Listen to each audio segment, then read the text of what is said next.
Ladies and gentlemen, boys and girls, I'm back. I'm back. Oh, and look at some new gadgets. I have a new camera. Look at how crisp and clear everything about me is, including cat hair, dandruff, chest hair, pores, eyes, knees and toes. And now I'm going to be back doing a little bit of Hearthstoning. But before we do, I want to talk about the biggest discovery that has happened to me. This is going to involve some equipment, okay? This is going to involve some equipment changing. I discovered that there was a tracking problem in my old mouse. The lens is dirty or scratched or something like that. And I have an exact identical copy of the same mouse. But I want to show you what I've been dealing with, because I finally was like, dude, let me just swap my mouse out and see if there's something weird going on. But see how, like, here I'm moving up and down, and you can see that as I'm moving my mouse cursor vertically, I mean, there's some little side-to-side motion because I can't be perfect, but look at that. Look at it smoothly going up and down, okay? What I'm going to do now is I'm going to unplug this mouse and hopefully not crash the stream.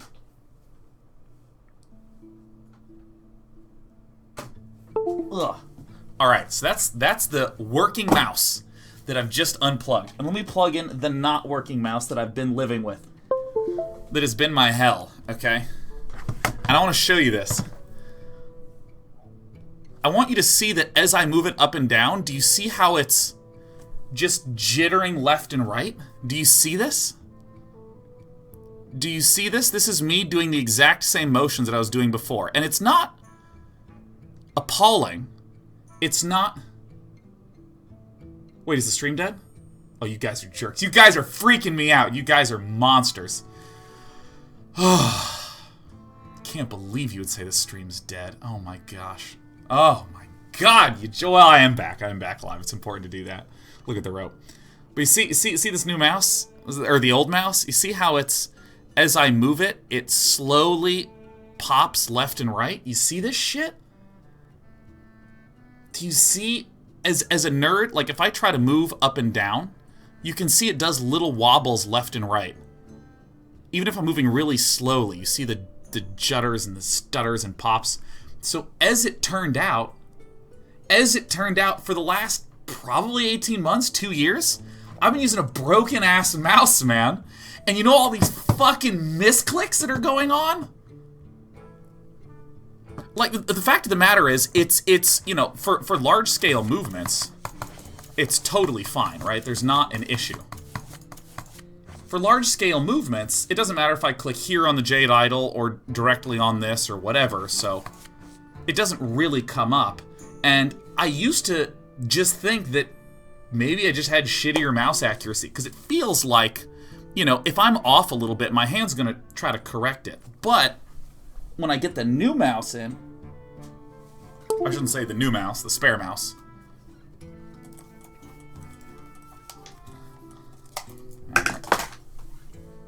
Alright, new mouse, and then it's just glorious. It's just glorious. I'm plugging it back in. I'm so excited. Okay, come on, where is it? Where's the USB hole, huh? Got it. Ah, USBs are so hard to plug into. Look at this. Look at this. Oh, it's so accurate. So now I actually have like an accurate mouse. And I'm not going to say 100% of all the misclicks that I've done in my life were a result of the mouse. But I do think it's above zero. I don't think it's above zero. I don't think it's above zero. Because, I mean, I would misclick all the time in little ways in Dota. I would click on the wrong card in this fucking game. And I knew what my intention was, and I didn't mean to do it. And I was just getting embarrassed. I'm like, fuck, I'm washed up. I'm an idiot. I can't even click in a card game. And then you know what happens? You know what happens? It's just the mouse, man. It's just the mouse. Day 9 still got it. No problem. Here's what I want to do today. Remember this guy, the guild recruiter? Remember this guy? Recruit a minion that costs 4 or less. Remember him? Remember him? Well, how would you like a free 4-mana 7/7? This is what I'm thinking. This is what I'm in the mood for.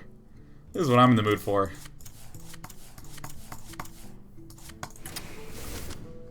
What are some other good dudes to pull out with a guild recruiter that are just ridiculously unfair, huh? Are there any, excuse me, superlatively unfair ones? The only thing I can really think of is the Drakari Defender. This one seems pretty unfair. I think this seems pretty unfair. What's some serious bullshit that we can rip with that guild recruiter, huh? Certainly it's got to be the overloadies. This might be acceptable. This might be acceptable. How I wish it was recruit 5 mana or less. Oh. Mukla? Oh, that's a good one. King Mukla. Okay. What are some other just unbelievably ridiculous 3 or 4 mana cards that we can get in here?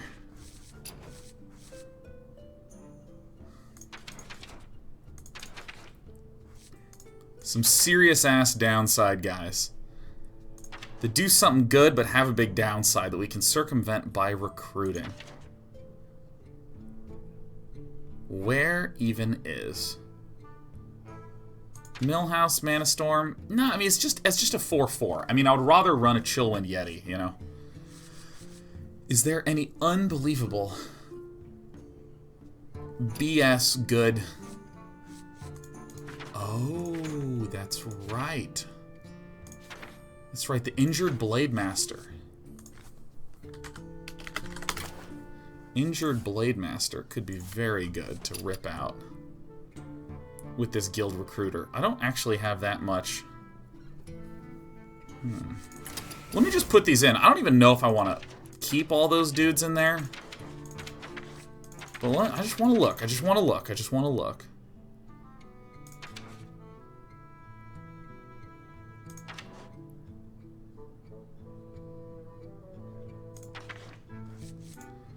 Vorax doesn't seem good. Is there any good dude to rip out? Worgen Greaser. Yeah. I kind of don't want King Mukla in there. Almost don't want Injured Blade Master either, because it's just so bad.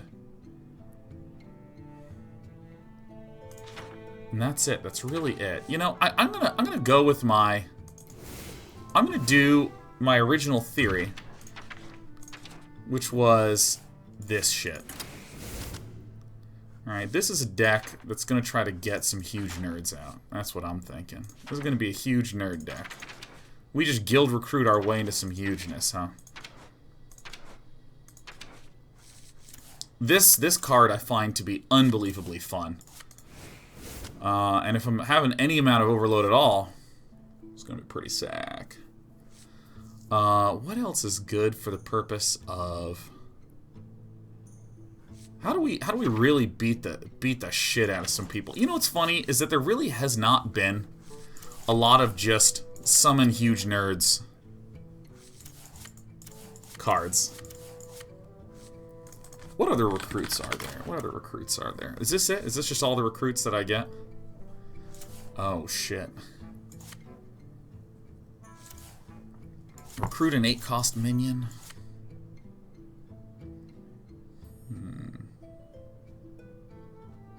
Grumble World Shaker might be decent. What's Grumble World Shaker?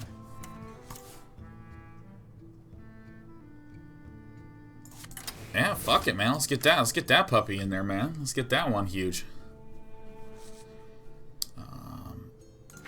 All right. So how do we build momentum and then just beat some ass, right? I think Jade Claws is gonna go in every single deck if I'm Shaman, right? This probably has to be in every single deck because I'm Shaman. Freeze an enemy. I don't want any smaller, cheaper dudes. So we need some ways to sort of like flip the board. Status of the board. Let's see. So weirdly, I'm not going to be able to have any... So I can't have the totems for card draw, so I'm probably going to have just have Farsights in there, which is a little weird, so we can guild recruit our way in.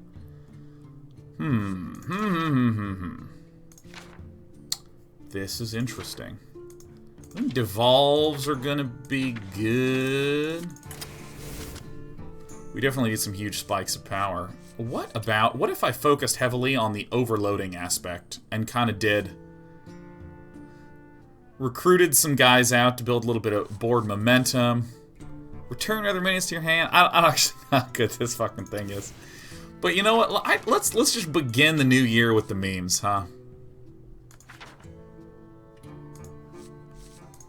Where's Unstable Evolution? Do I actually not have Unstable Evolution? No. Okay. Cryostasis. Yeah, I'm not getting that one. Where are my giants at? How much should we Snow Fury, huh? I definitely want an Arcane Giant. This is gonna be awesome.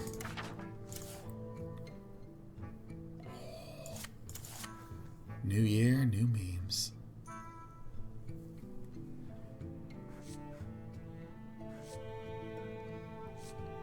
Do I want 2 of these guys? We could try to put some more in there.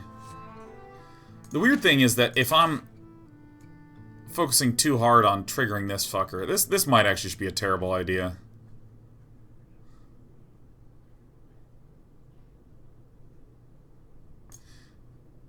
I really want to keep it, but that's okay. Well, we're definitely gonna get the Corridor Creeper out there. That card's really good. That card's like very, very, really good. Who's awesome? Who's awesome in this? Unstable Evolution, of course. Oh, we gotta thrall it up. Of course, of course, of course. Thrall, Deathsia. Volcanoes seem important.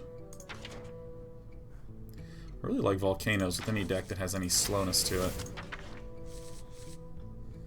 Who are good evolve targets? Who's good evolve targets, huh?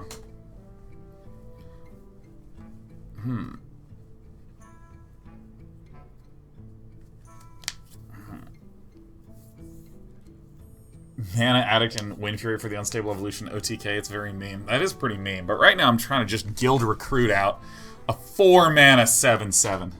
Doppelganger, I don't actually have... Is that... Because I'm running Unstable Evolution, but right now I'm not running regular old Evolution. See, regular old Evolution seems good if I'm having... flooding the board things. I don't think I run Doppelganger in this deck, and I don't run Evolve in this deck for what I'm trying to do.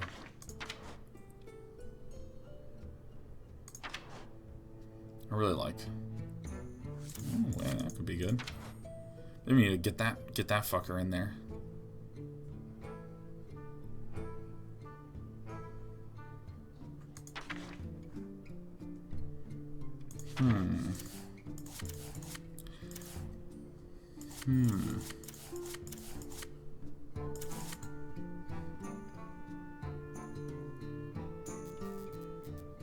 I have an idea. If I Jade Lightning, Aya, and then Feral, we got some nice early defense.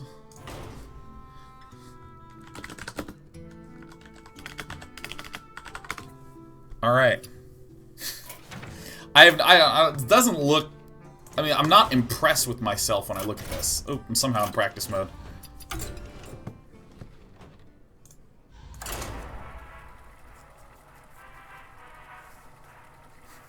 There's this real issue where if I try to focus on getting the Snow Fury Giants out...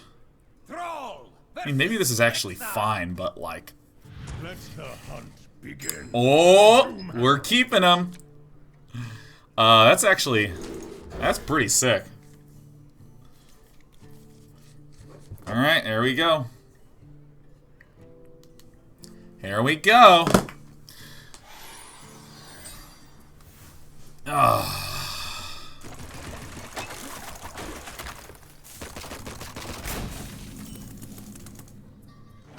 Boom. We'll be doing Hearthstone now. We're going to be doing StarCraft at 5 p.m. Little Terran vs. Terran core strategy. Standard stuff.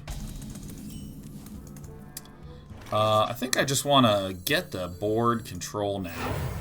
Look at this, we got the Corridor Creeper. Could have waited a turn. Not gonna do it. Not gonna do it. Is my camera properly angled? I think so. I think so. I'm thinking, yeah.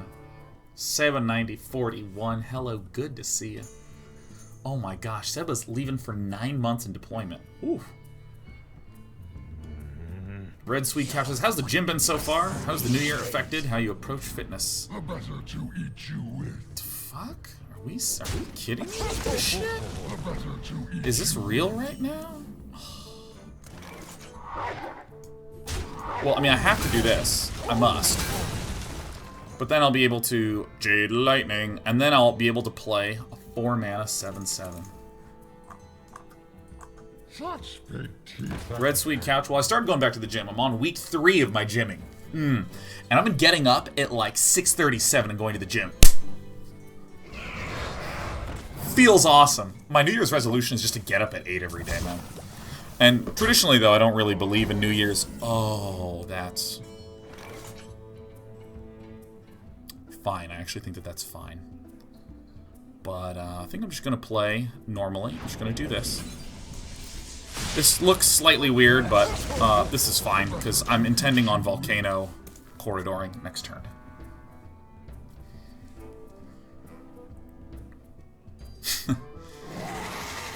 My New Year's resolution is to go to the gym, or to get up by 8 every day, because I would do this thing where I would get up, and I would go work out, or I would get up, do my normal work day, and then the weekend would come along, and then I would stay up really late on Friday and Saturday and just kind of throw myself off, right? And I'd stay up late just doing, you know, just playing video games and shit. And that would work for like 2 weeks, but then my sleep schedule would get a little screwed up. Not a lot, but I would start getting up at 10 or 10:30, having time to just shower and eat and then do the show, and then I would sort of, you know, not be able to do 1, 2, 3, 4, 5, 6, and plenty. I wasn't able to do the shit that I actually wanted to do. It felt hard to get up and go to the gym after my, you know, hard to fall asleep until 2, and then you try to get up at 8, and you hit your snooze button, and it's 10:30 and shit like that. Great. There's no look save.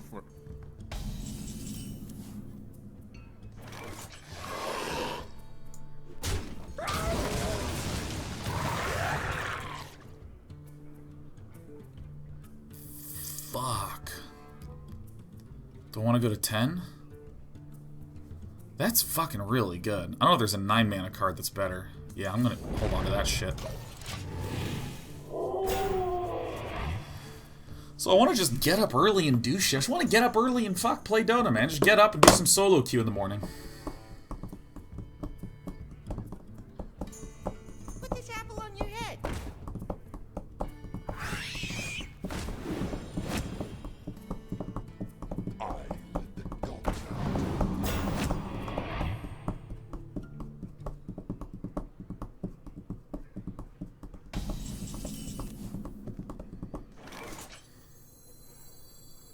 Join the guild. We have cookies. Takari killed Despot. That's actually really good. So many stats of things. Oh my gosh. Dude, can I just say that right before I went live, some guy was being a dick about my StarCraft content. The fact that I hadn't done one for the last 2 weeks because I was off on vacation. Fucking jerk really annoyed the hell out of me, man. I banned him. After trying to be reasonable with him, too. Some people, man. Jeez. Couldn't believe it. He's being such a grump ass, man. Fuck. God. You've taken months off doing. No, I've never done that. It's never happened. Fucking what a dick, man. Jesus. Fuck.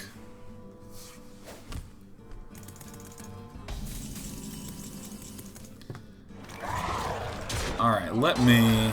Oh shit, this is going to be free at the end. Okay, so I mean, I need to do this. For sure. So I want to do this. So now I have this. Unstable Evolution, this. Fuck. Shit. Okay. Yes! Oh, fuck! Yes! This one! This one! This one! Feels pretty fucking good. Yes. Yeah.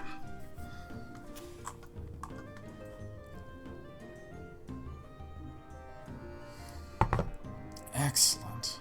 Excellent.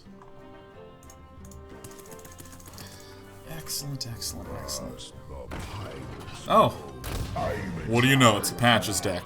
Well, this is fun. This is fun right now. This is pretty good. No look save. Taunt, poisonous. I think I should devolve everything he's ever known and loved.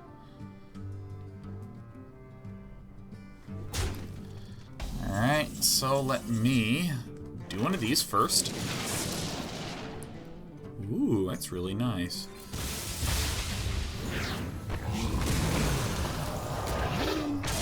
I don't care if he gets a Death Rattle card. Hey, are you guys experiencing lag when you click and drag in Hearthstone? This seems to have just happened in the last, like, few days. I don't know what it is. Yeah, man, that's just really jerky.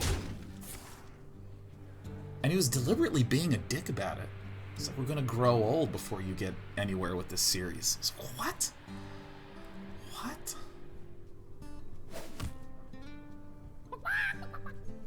Fucking dick, man. Literally, like, 30 seconds before I went live. It's just like the red mist descended, and I was like, I have to be not angry in 30 seconds, and I'm angry! Like, fucking ass, man. I killed him! I did it! And all of a sudden, 3 minutes in, I was like, you know what? We're just gonna share about it. We're just gonna share about it. Gotta Spirit says that's a dick thing to say, but pretty hilarious at the same time. And I thought, yeah, maybe he's probably sent a joke. And I said, what do you mean? And he's like, you've been taking months off between shows. And I'm sitting here and I'm like, StarCraft Remastered came out in August. It's only been 6 months. There's no way for there to have been months break between stream. There's like, it's physically not possible to get owned, Sabney.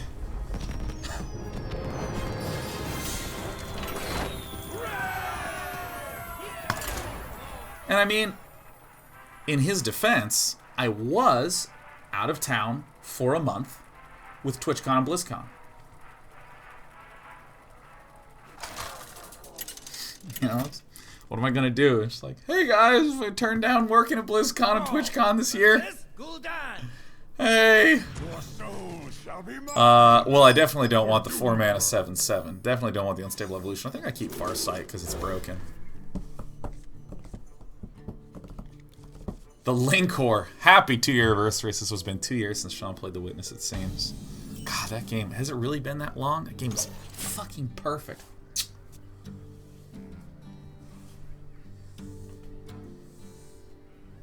Don't want a 4-mana 7/7, that's right. Oh, this is a Q block. I already know it. Q block is like super strong. But I do have a Devolve. Side effects? No.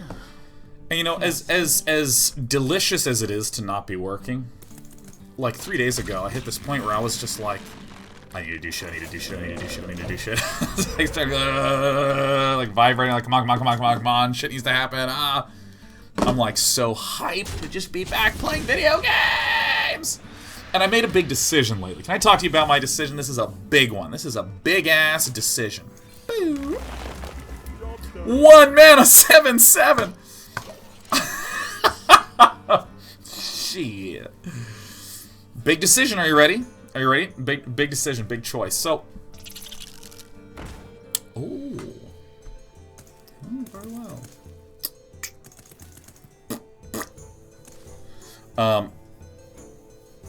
So I like to work on little project things. I love to do this. I love working on projects so much. That feeling of, well, okay.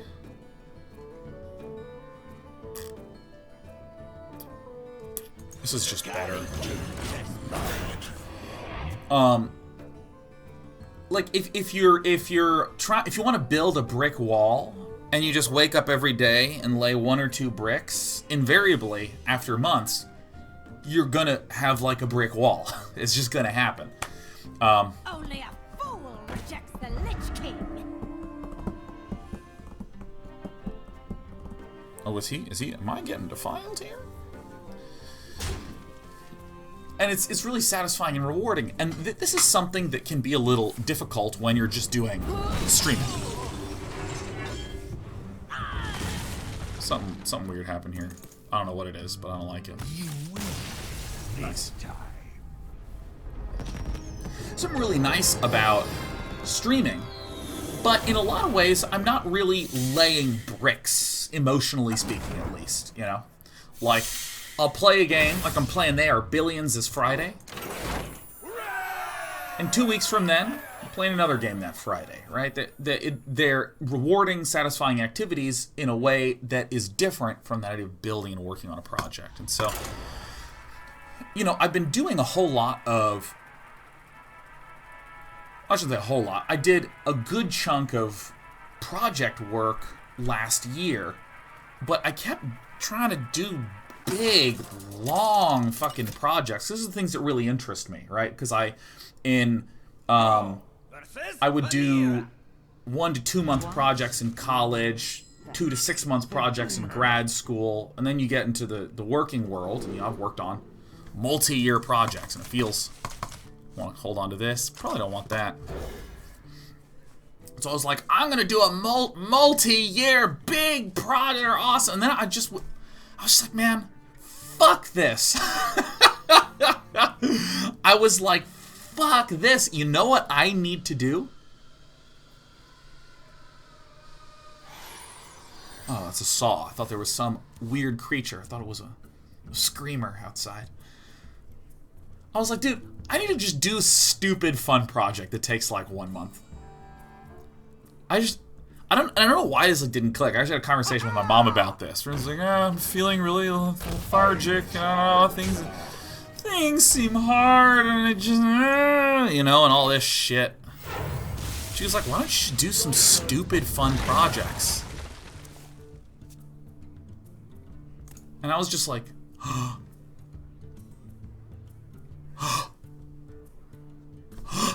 I can do stupid projects, so I'm gonna do something. I'm gonna do something profoundly stupid. One of my favorite things that I actually heard about this last year in a video from Extra Credits, who do great videos on game design and stuff. And they're much more so. Their videos are very.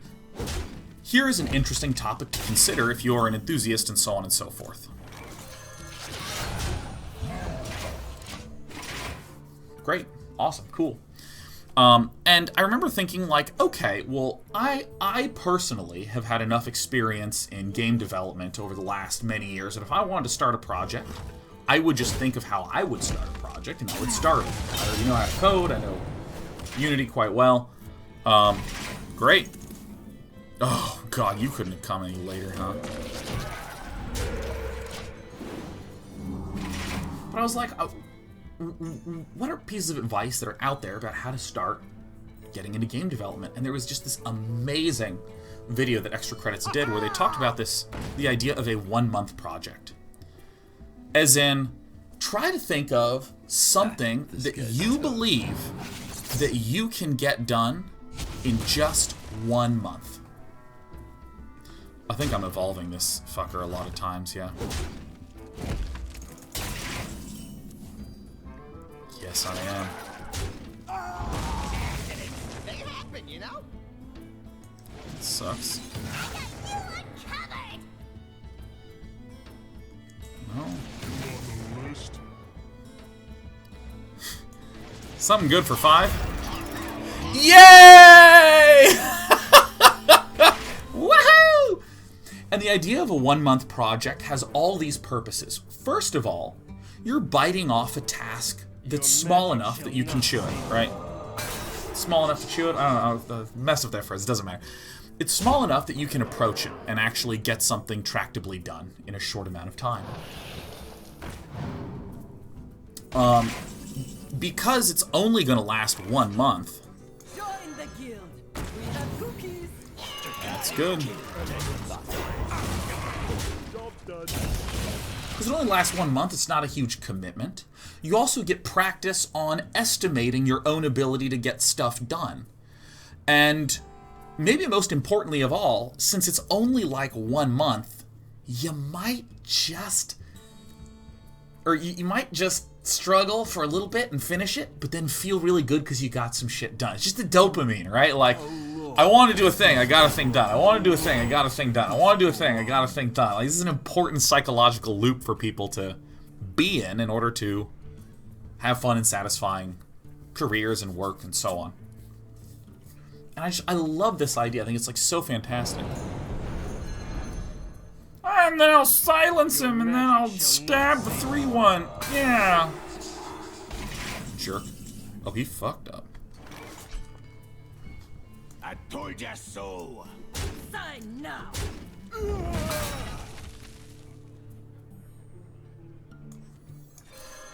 That was good. Heart of the scourge. Holy shit, Filthy Rake with the 80-month anniversary. Happy 80 motherfucking month anniversary, Filthy Rake, the owner of Psystorm Gaming, Damon Knief, whom I still owe a phone call. Oh, balls. Yep.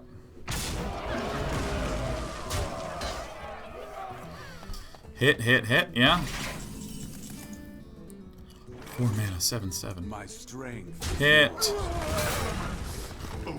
Hit. Pop this. Fucking heal him.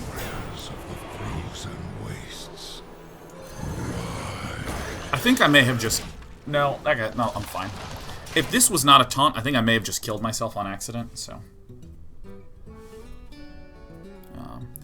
But yeah, I love the 1 month project thing, and I've recommended to tons of people the idea of a 1 month project to people all the time, because it's just such a small amount of time. It's such a non-committal amount of time to just get something cool done. I can kill that.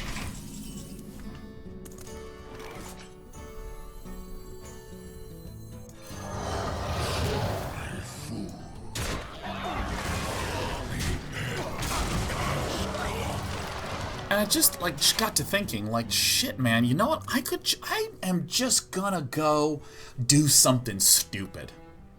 So for the month of January, I'm trying to think of some dumb shit that I can just do for fun.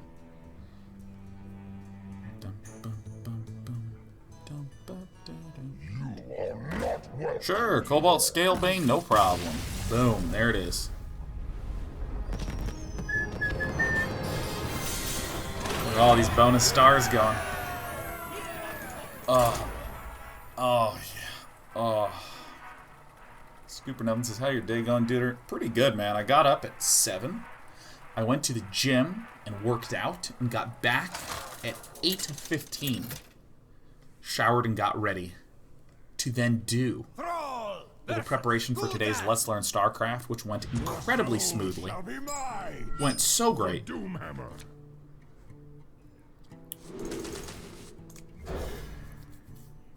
And after that, I found I had extra time, so I watched some stand-up on Netflix. And then it was 12:30, and I was like, you know what, man? Fuck it. I'm just gonna go live. Just gonna go live. I am just going to go live.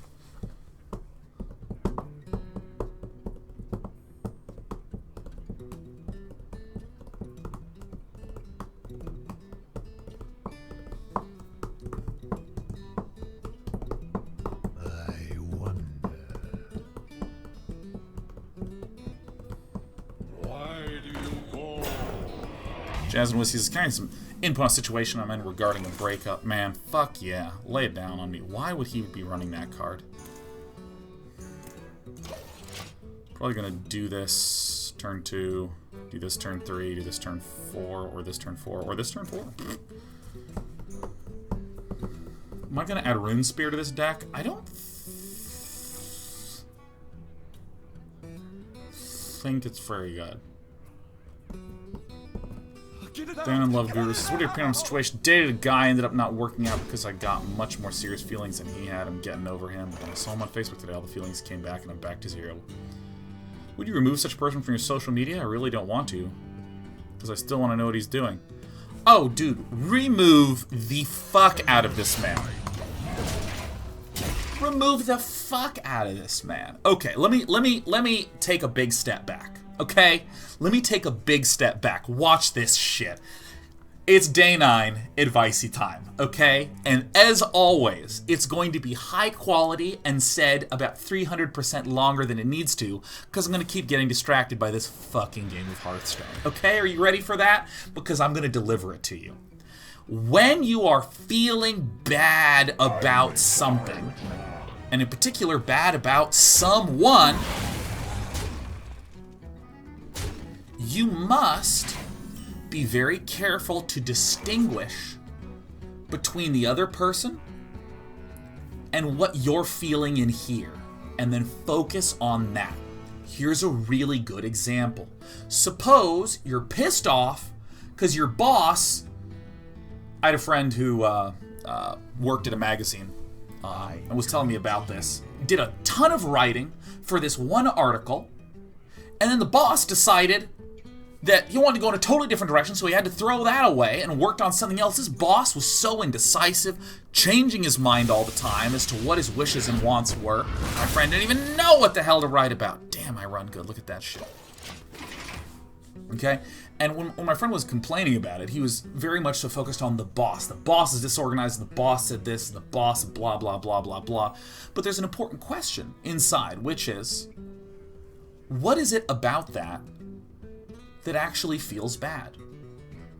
There's a lot of environments where work gets thrown away all the time. Fucking hell, games. Look at this. I'm playing a video game where tons of work was thrown away in order to get to this final product. And a lot of people in game development are totally fine with that. But really, what's going on in here? And he felt that he was spending a lot of time and effort doing the work, and he was feeling underappreciated.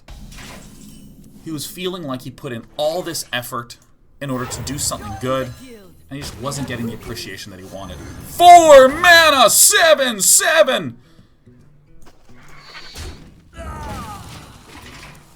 what's important about that is that it's one thing to say, my boss is disorganized, my boss is bad, my boss is, and then, you know, I'm not feeling appreciated. I'm not feeling valued. Oh, so it's not actually about the fact that the work's been thrown, it's about the fact that you don't feel valued. And if I skip over to something like, you know, this breakup situation, you might say something like, okay, I want to know what he's up to. Well, don't put the focus on him. Like, what is it in here? What's going on inside of you that feels painful? You know, like, is it that? So many. Well, I feel. What could be reasons that you'd want to check up on the person? Like, maybe I feel like I still want to be with him. I'm not over him, so I just want to see what he's up to, because it feels nice to think about in a way. Spawn of the Zon. It's a party. Damn. Yes, go to my face. Sick. Oh my god, this is gonna be awesome. Alright, so I'm gonna go boop, bop, boop.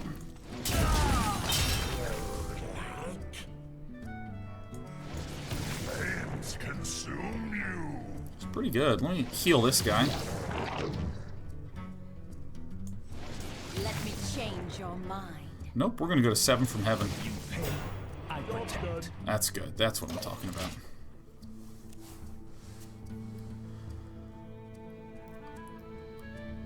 So, you know, if I think of some of the reasons why I wanted to, you know, keep contact or leave someone on social media or something like that, there were some things like it was jealousy.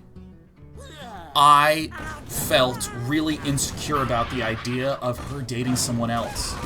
And so if I could just keep tabs on that Facebook page, I could give myself that reassurance. Again, it's very much so focused on what's inside here, what's in me.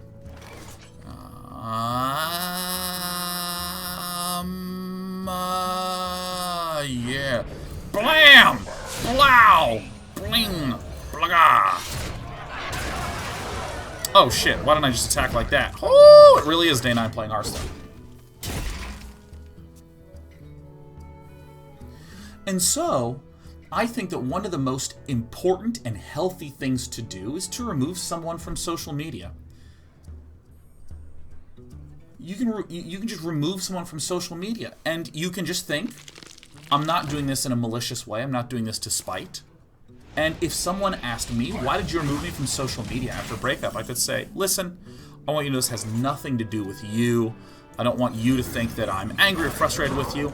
I was just having a hard time managing my emotions when I'd be browsing Facebook and you would show up, because I think I still have some unresolved feelings, and I just wanted some distance so that way I could, you know, focus on myself. Okay, cool, you got that solution in case you get confronted about it. Can't believe I'm winning with the start.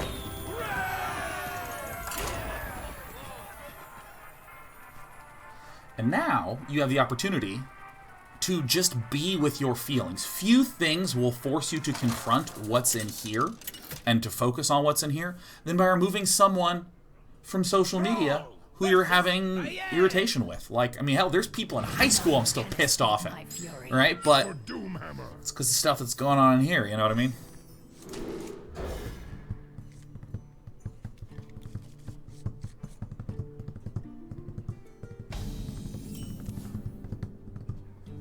Beep. Doomsday 012, hippity-boppy, hippity-doo. I'm gonna open up the Moxie so I can say hello to all the new subs who are joining in, and everybody who's coming back. Alright. Let's start the deletion right away.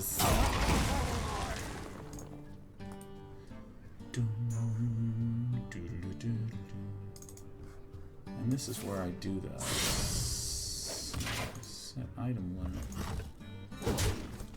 Set to 700.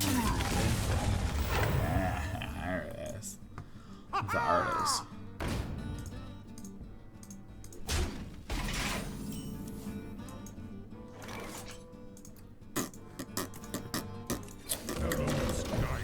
Corridor Creeper. Where were you for so long? Vacation? It's just 2 weeks. Just 2 weeks off. And I have one more trip coming up at the start of February. It's like February 5th to 15th. I'm gone. Thereabouts. 5th to 15th. Yeah, it looks right.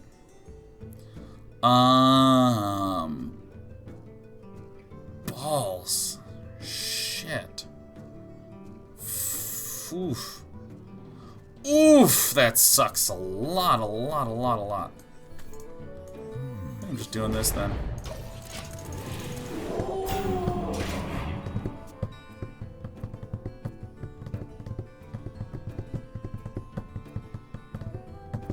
And then I should be largely here. At this point, this time of the year, this is where it's like all dead event-wise, so. Really, starting in June to the end of the year is when things really start heating up. Boy, I really wish I had like a volcano or something, man. Bring it on, dude. Ah! Fucking sucks. You know, I gotta do this now.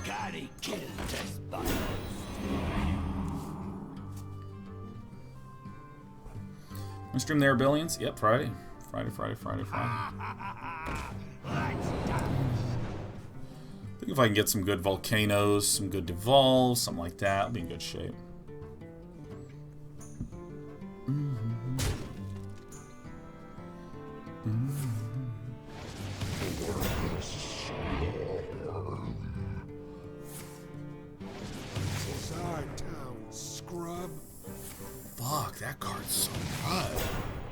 Do you enjoy Star Wars? Yeah, I watched Star Wars 1. First. Always gets the scoop. Damn. Shit. I actually can't do that much about that right now. Oh, fuck. This is actually not good at all. Well, let me just elevate this guy to a level of a king.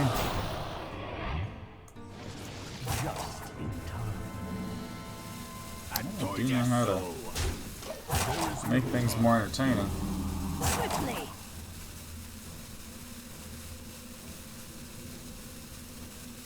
I'll stream Ditto tomorrow? Yeah.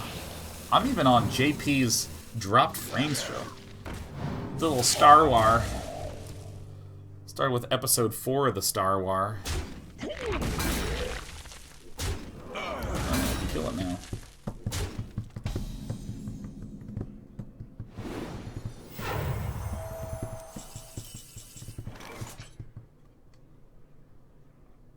To roll or not to roll? Oh, good.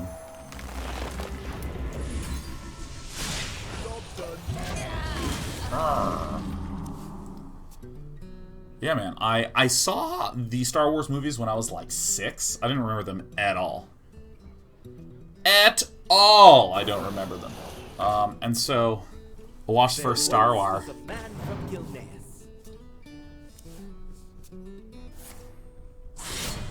You know, if I could just draw a volcano, everything would be great. Devolve's also good. Totem. A little smaller totem. Smaller totem guy. It's good. That's good. Very lucky boy.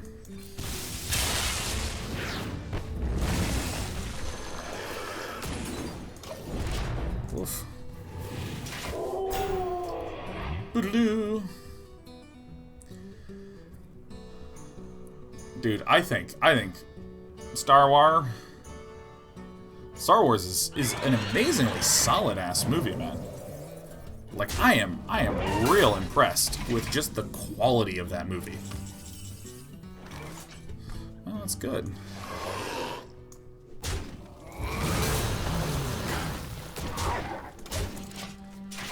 Like I have to, you know, I had to keep reminding myself that that was actually released in the late 70s.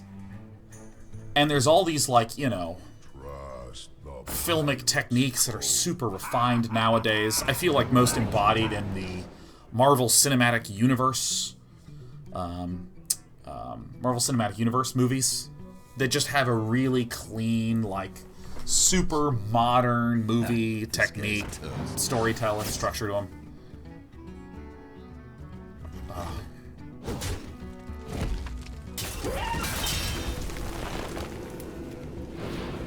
Well, that's just fucking annoying right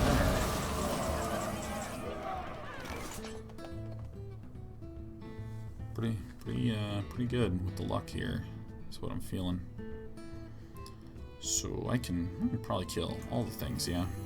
Golems are a girl's best friend.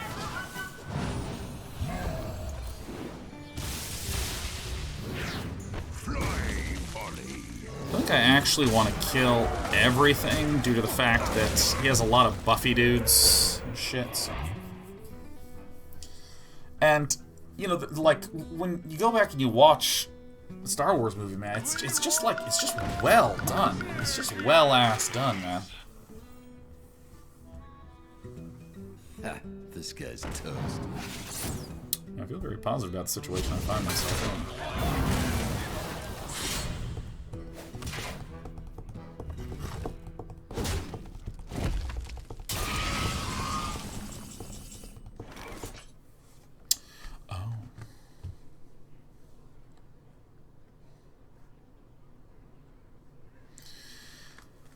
The 7-mana guy? I want to do it like this. I think this is good. This is good.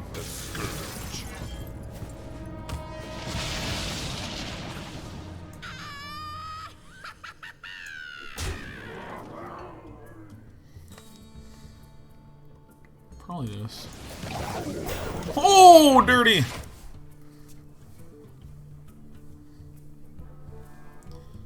So, I mean, I was very impressed with the quality of the movie. That was great. Although, if you guys are really curious about the greatest movie that has ever been made, the answer is that it's The Shape of Water. The Shape of Water is the most perfect movie that has ever been made, ever.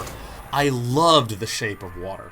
I loved The Shape of Water. The Shape of Water is probably my favorite movie that I've ever seen. Super amazing. Super duper duper. Unbelievably fucking amazing. You have to see The Shape of Water. You have to see it. You need to see it. Stop what you're doing and go to the movie right now. Right away, young man. I guess I just keep all this shit or something. Oh my god. The Shape of Water. Wow. I've never seen anything quite like it. It's just exceptional.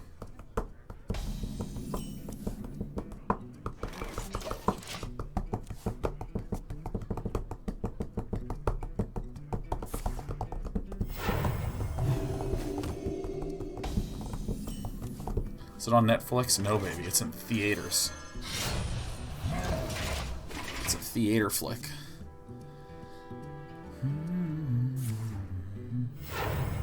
Shape of Water? Yeah, it's a new movie. I've been thinking about it, I've been dreaming about it, I've been re-remembering it, and becoming gleeful once again. The movie is so good. It's so unbelievably well done. I'm gonna describe it in a way that does not spoil, for any of you who are worried about spoilers. Join the guild. We have cookies. Woo! I think I can cut a Snow Fury Giant and put in some other boss-ass card.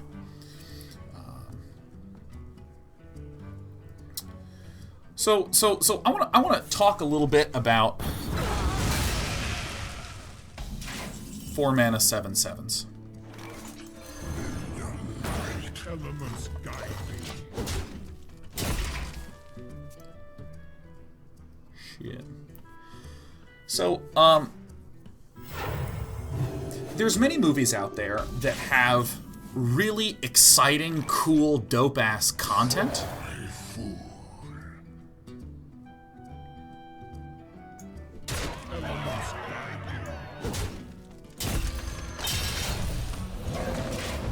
There's really cool, awesome, interesting scenes, but structurally, maybe very, very simple.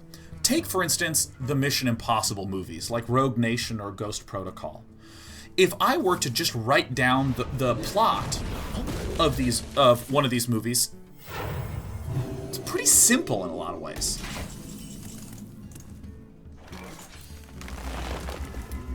Nice. I think I might be dead. Super dead. I think this is a bad matchup. Whatever. If I were to write out the plot of one of those Mission Impossible movies, it would probably take a page. You know. It's like, they're on this mission, it goes wrong, and it turns out they are disconnected from the government. They need to prove their innocence, so they go here, and they do this thing, and then they do this thing, and then they do this thing. And then they find the bad guy and they win. Right? To say that, oh yeah, that's all that happens is not quite true, because in reality, if you watch that movie, even though it's a page of plot, the individual action sequences are fucking awesome. Awesome! So good. It's like they go there to steal this, some stuff goes wrong, but they get out. That is like 25 minutes of movie awesomeness. In other words, once again, the structure of the story is pretty damn simple. That reeks of desperation, and I reek of someone who has no cards. Oh, hi, Sheriff. Oh, he's not Sheriff, it's Despy. So again, simple plot structure, interesting, cool content that lives there. And I think that this is like an important... What a ball sack. I forgot that Big Priest is an archetype. Well, I guess we're devolving, huh? Oh, Sean's a very naughty boy. Let's get that one out.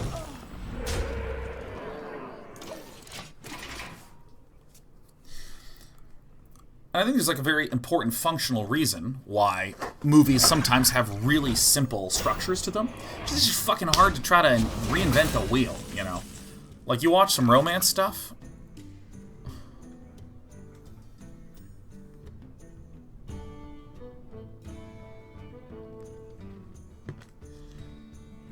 I don't know if this is the right choice at all, but I'm doing it. I'm gonna make this point afterwards.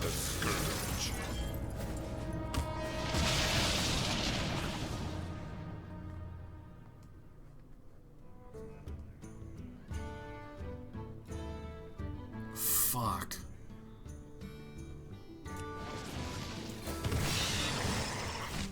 Fuck again. Fuck. I should have done this one. God. Whatever.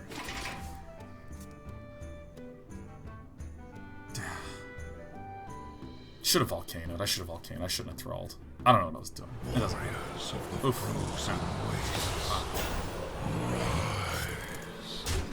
Oh, hello, happy purring cat. Oh, you just love being around Dad. It's Dad. Okay, so anyways,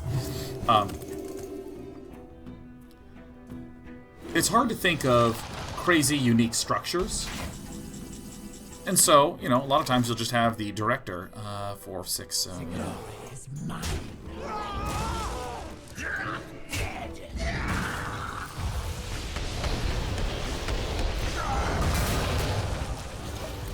Or if you think about something like a romance story, generally has some pretty archetypical things that happen in the West, for instance. The guy and the girl maybe really like each other, but there's a thing that prevents them to being together, such as one of them is in a relationship, but there's something always drawing them together, like he works for her and they have to go on a business trip together. You know, shit like that. At least I have an infinitely healed 8/8.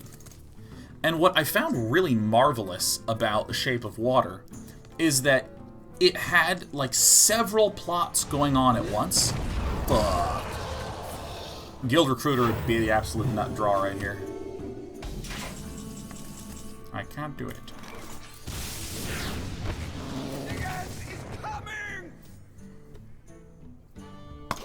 There's several plots going on at once that leaned on each other in a way that's just like so perfect and so beautiful.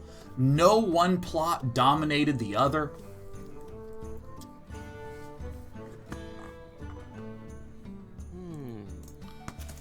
No one plot dominated the other. They all contributed to each other's success. And I find that really hard to do. Like, there are action movies that have romance in it. Most of the story is action. But then, wistfully, the two of them get together at the very end. Well, this could be good.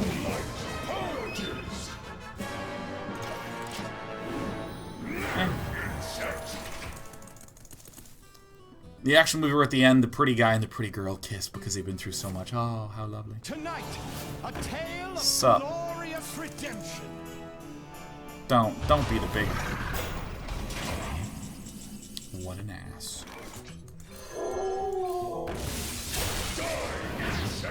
Can I get a one time? Not this guy. Well, balls. Balls and balls and balls. Fuck yeah. Yeah, you'll sometimes have the romance movie that also has some action in it. Oh, cool. But I mean, like, rarely do you have some, like, romance and the action. You really have all these plot lines really being treated well and flowing together super seamlessly. And that's what I found just amazing about The Shape of Water. It was so well done. It was so deft in the storytelling execution. And all the set pieces were gorgeous, and the acting was unbelievable.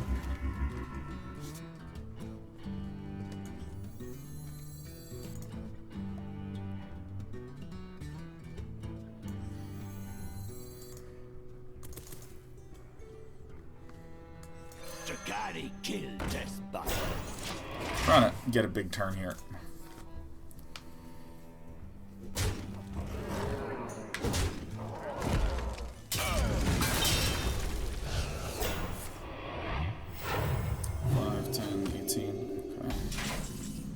Eat his steel, okay.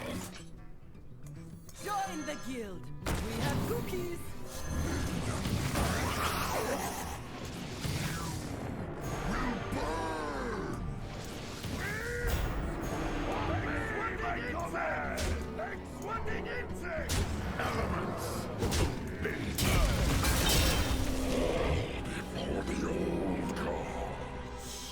Keeping that one. Oh my god, I fucking can't believe how good The Shape of Water was. Everything was amazing. And the thing that's kind of remarkable to me about The Shape of Water is that because there's these multiple plots that lean against each other and create this just amazingly satisfying story, it's actually hard to describe what the movie's about. Also, shit.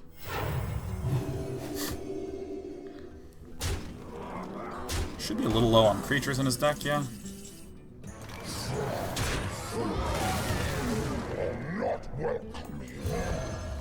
Oh, crud. Crap. Yeah, I got some goods still in the deck. So I mean, like, outside of the Spirit Wolf, it's a pretty good pile of cards here.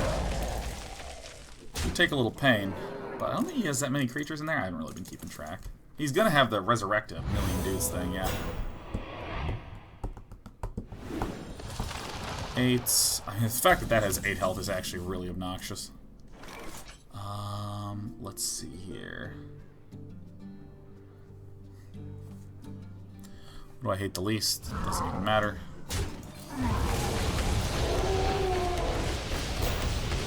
I want an upgraded Doge. Fuck, nothing died.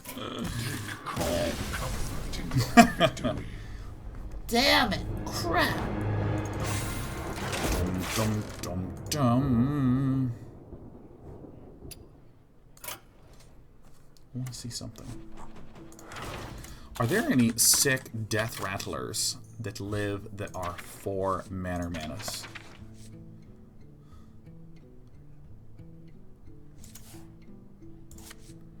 No. It's just death rattle? Fuck. Summon a 2/2 skeleton. Put that in there. That would be hell. Oh, we could get a tickling abomination out. Ah. Are there any good 4 mana death rattles? I'm trying to think of something better than this Drakari Defender. Something a little bit more like fuck shit up sort of card. I don't think I really want this Snow Fury Giant as much.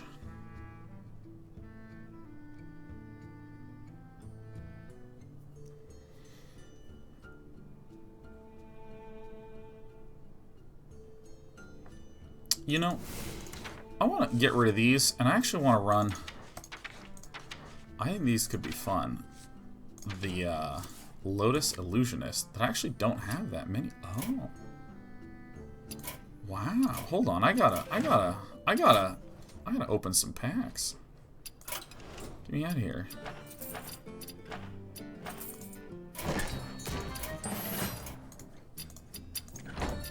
Think I can get 40 dust?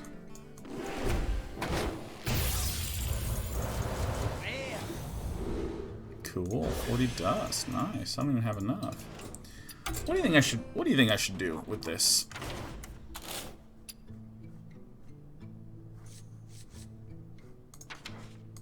Do you think we hold on to this guy? I'm not even sure. I'm trying to think of some way to make Guild Recruiter even scarier. Even scarier.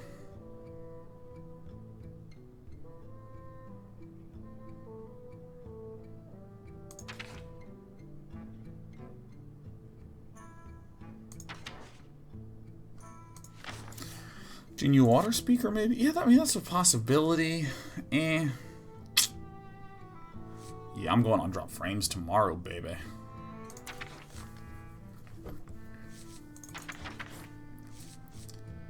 What is just the most insane?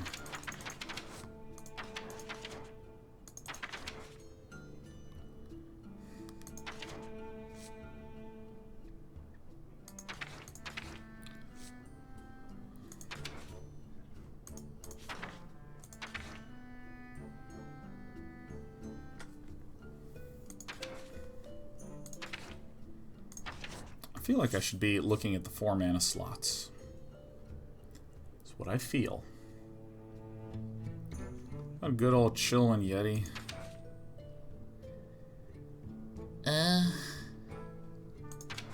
It's so not exciting to me.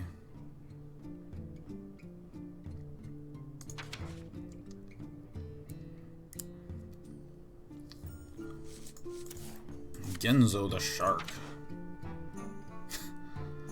I want thick stats. I don't think there's any thickly statted men. I think that Lotus Illusionist might be my best bet.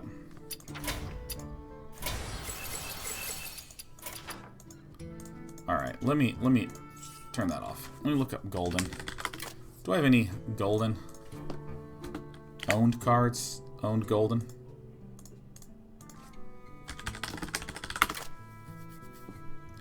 So I also don't think I need these Snow Fury Giants.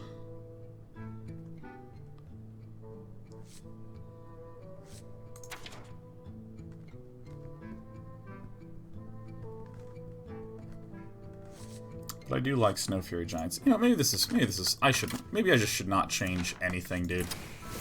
I think maybe that's the solution. I don't change nothing because I've only lost one game. What even are the stats on this puppy, man? Where is it? 6-1? Yeah, that's pretty good. I think we should keep going.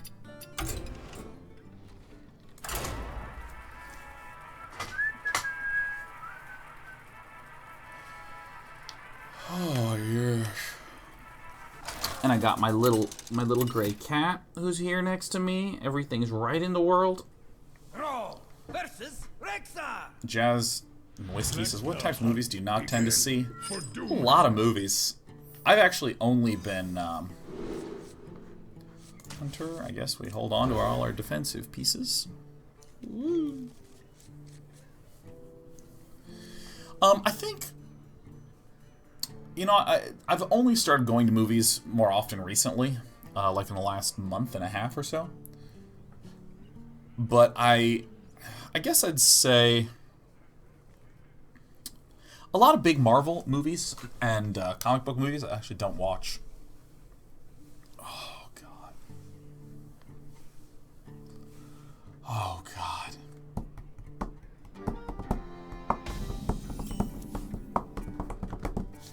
You know what? At 3, let's do a welcome back thon to all the subaronis and the pepperoni.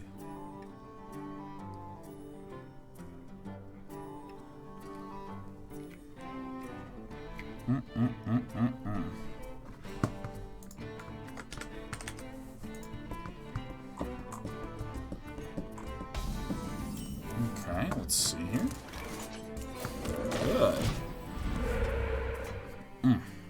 It's just so emotional for me. And then actually keeping in the 2 Snow Furies is good if I have all these. Because right now, this is, let's just call it 3. Not 6 total overload, but 3, and then we have like another 10, and that's already like good enough right there. But then we have, we'll call it 2, we'll call another 2. Yeah, I think it's pretty good.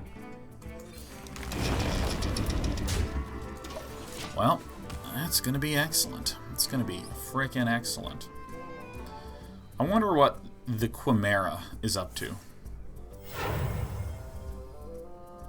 Tonight.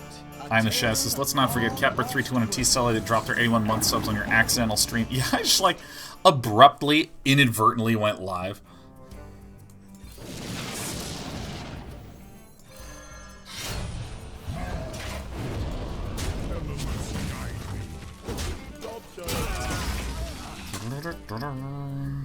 So it's something like a big hunter. A big gunta. I was doing a test, and I went live on the test streamer.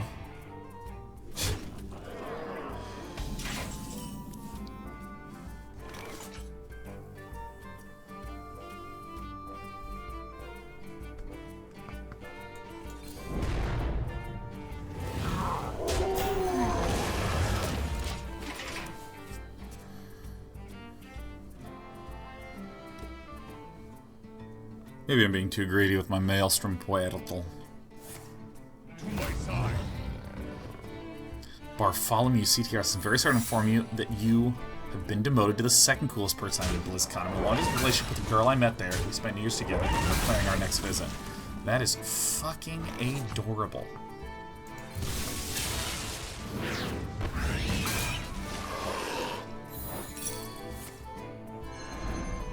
Elements guide me.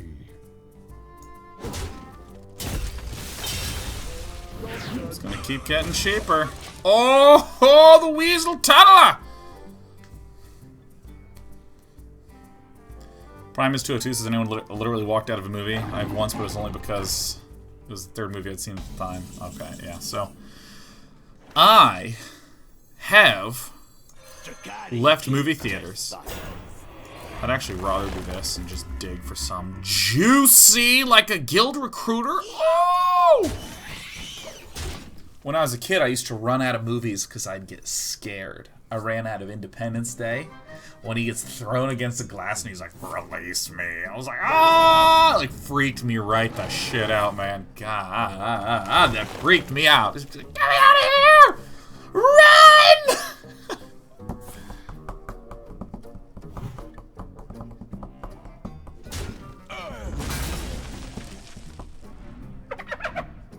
Shit. Okay, well, I think this is certainly not good.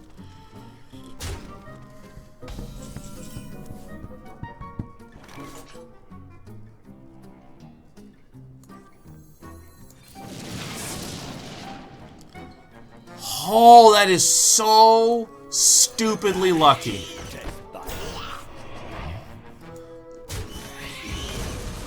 I shouldn't have done that. I should have hit first to increase the probability of hitting any creature. Because then if it hits him in the face, then everything brings me to tears and frownies and sadness.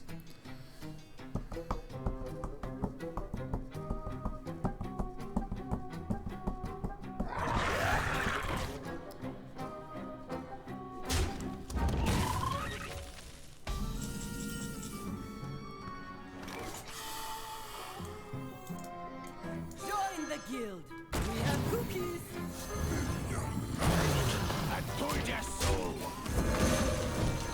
Healing? Good. Okay. Oh my god, Rob Stacy with 10,000 bits says, thanks for a great 2017 years. Hoping for another awesome year ahead. Your general good cheer and insightfulness have a big positive effect on our lives. We really appreciate you. Oh my god, thank you. God, thank you.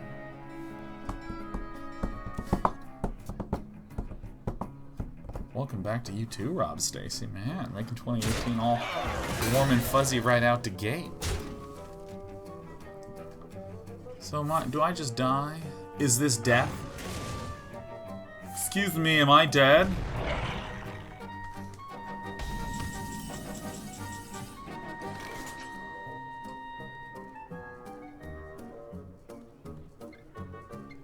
It's like Alakir that I'm hoping for, some shit. Sign now.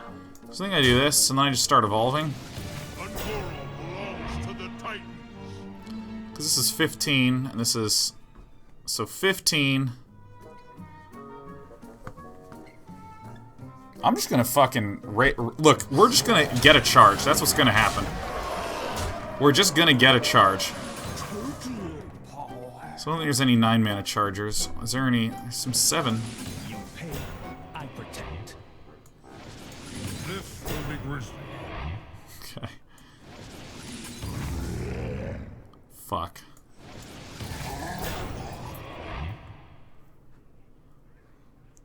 Okay.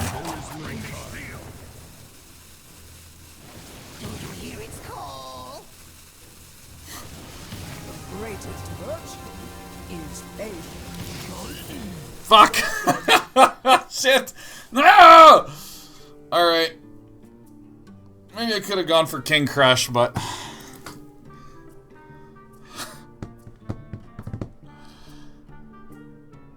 I mean, this is pretty good. I don't have any to use a cost for it last. It's very possible we can win. He basically has to have Animal Bite. He's not breaking through this wall, man, that's for sure.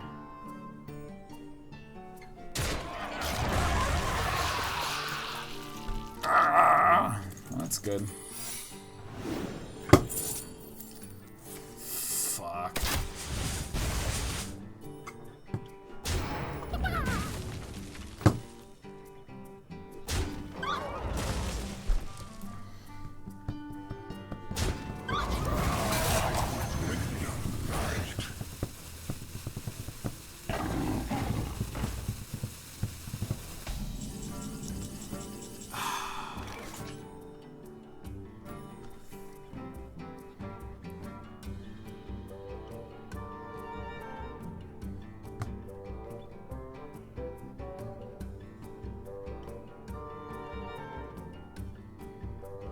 Astounding.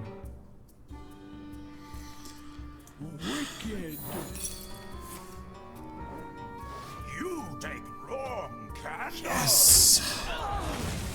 My deck is the best deck.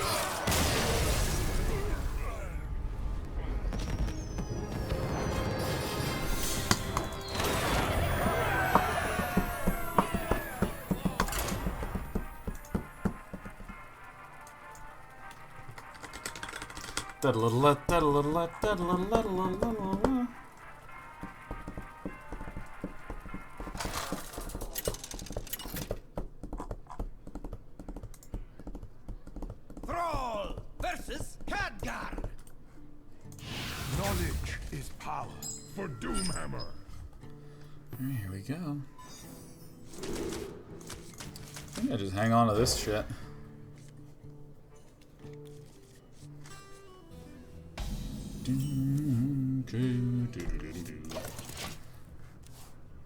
Dude, my eye is a little Greetings, fellow seekers. dry. I gotta pop that contact out. I gotta rehydrate it. Alright, in just a moment, in moments time, I'll be throwing down the Jade Claws.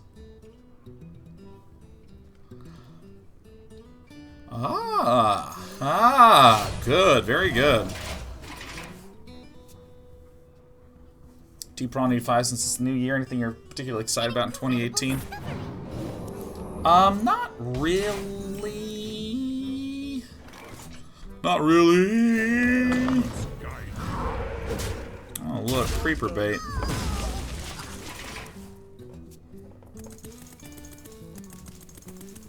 Not really. Oh, fucking are ya? Excuse me, you are on fire. Oh, fucking are ya?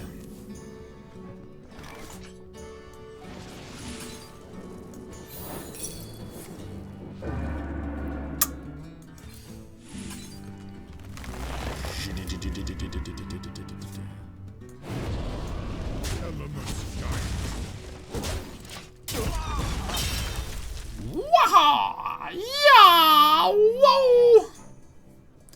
Yeah, I'm not really that excited about... Oh, I gotta say, one of the big things I'm excited about is my mouse feels so amazing. I just want to play anything that involves fast, rapid mouse movement. Ah! Starcraft, Dota.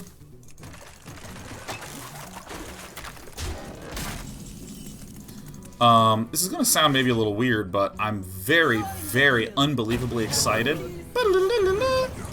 Very, very unbelievably excited about the new content coming for Astroneer.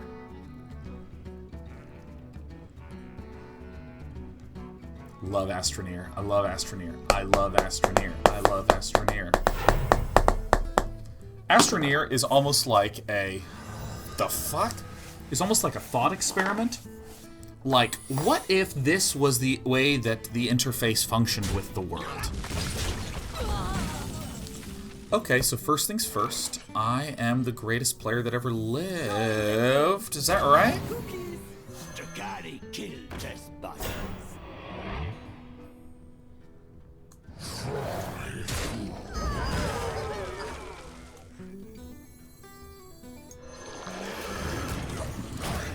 I think I'm the most powerful person.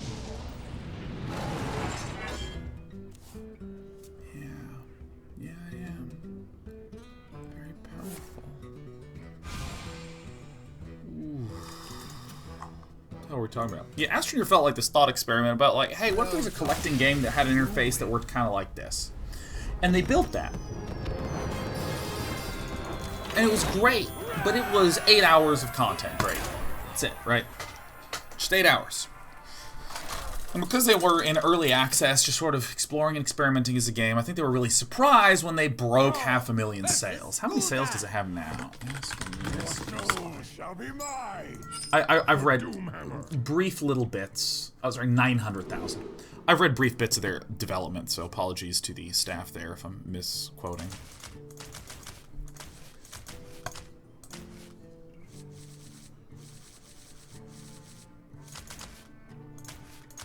Do I just keep this every time? I don't fucking really know. I don't really know. Well, good. Good, I gotta build.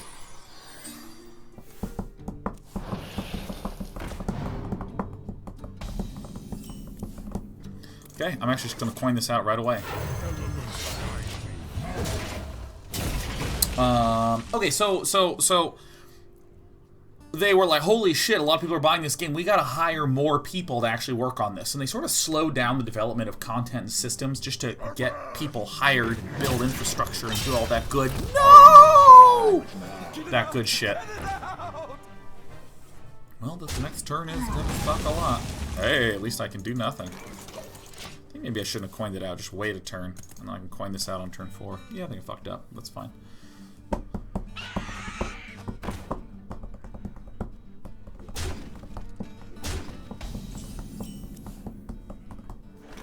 Yeah.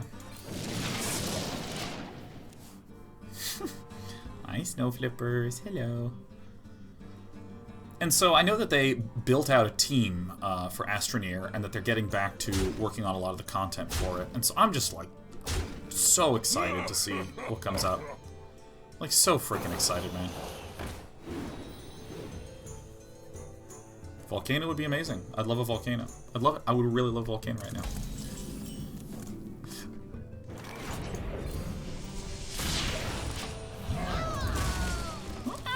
Whoa!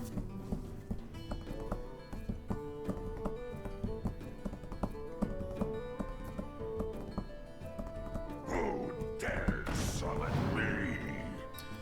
Hi, sweetheart. Well, some days you wish you had a devolve on ya.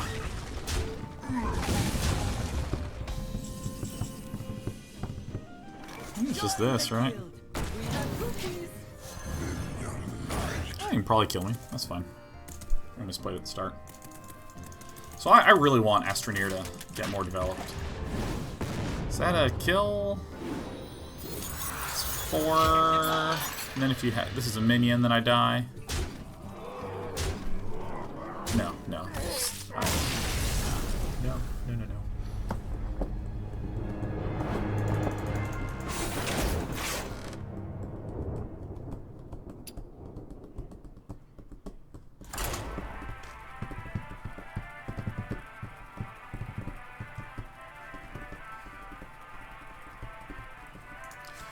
Deep95 says, have you spoken at all in the past about early access? Do you think it is a positive force in the games industry or a negative one? I have a slightly weird opinion about this, which is, I believe, generally speaking, in almost every way you can imagine, that it's important to have well-designed systems in order to get optimal behavior. And if you don't have a well-designed system, you can get unwanted behavior. Do I even want the Farsight in this matchup? I think I'm gonna just keep it. And the example that I always love to bring up is the traffic system. Isn't it great the way that we have painted lines on the roads and street lights and speed limits and notifications of turns? There's just all this shit that helps guide you and let you know what the hell's up when you're locomoting. Alright, it's great. Oh. Someone's holding on to a little bit of patches.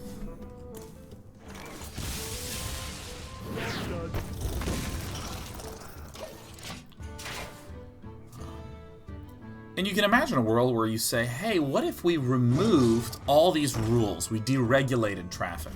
Wouldn't that be great? And then anyone can go wherever they want. If they're at a red light, they don't need to uselessly wait around. I'll fucking win. don't need to uselessly wait around. They can just go and at their own pace.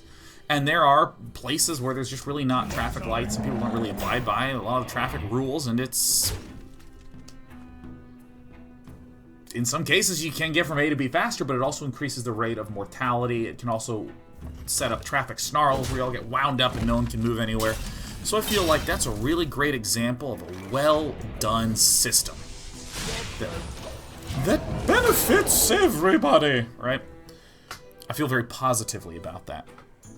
I think that there are some systems that have very little structure to them, which can be good, but have resulted in some unwanted, not-so-nice effects. A very modern example is social media. Good old social media. Anyone can say whatever they want. Do I want to devolve this? I think I want to recruit because it's awesome. We got a 4-mana 7/7 out of there.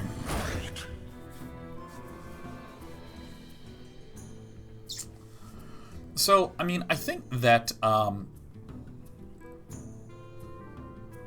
yeah, on social media you wind up with all the weird bubbles, weird with the spread of propaganda, very timely political issue, and so on. So, you know, generally speaking, I think, like, when I look at systems, I want to ask the question, constantly re-ask the question, what good is this system doing, and what unintended consequences is this system having? So, that everything's getting evolved here, right? I see some devolution in the future. We're gonna hurry up, though, man. I think we devolved this.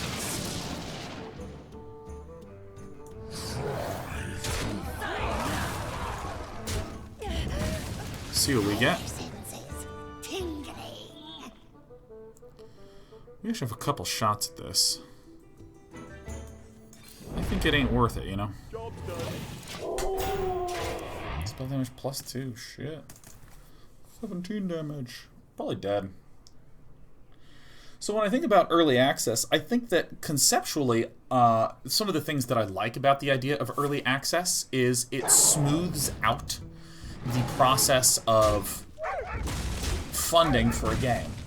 If you look back to the way that the games industry worked, like especially in the 90s and early 2000s, it was spiky as hell. Your company would not make money for like 3 years. It would release a game and then money, money, money, money, money, and then make no money for years. What the hell just even happened right now?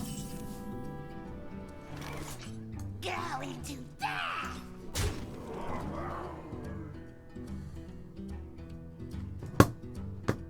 2 out of 3? I think I'm doing this. It's a close one. I think these could be something more useful. Oh, we're definitely dead.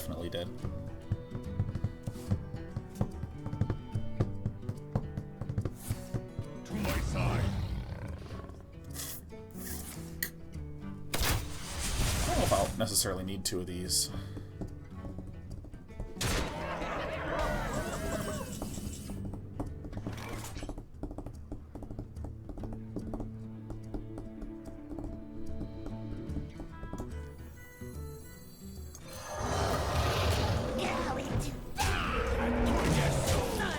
The only way I can see to actually begin making progress towards winning the damn game. So, the idea of early access saying, okay, the spikiness is a real problem. What's one way that game developers are getting around this? Well, they're transitioning to games as service, such as Hearthstone. Hearthstone has a continuous influx of cash that has spikes around releases, but it's not the extreme spikes of old-school single-player game development. This I can handle. Depending on what we draw, because we need to set ourselves up to be able to win next turn, yeah.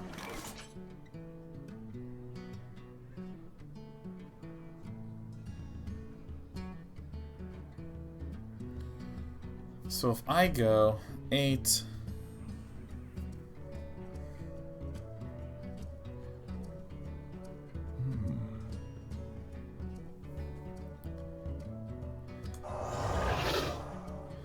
Four will go down. 16. Oh,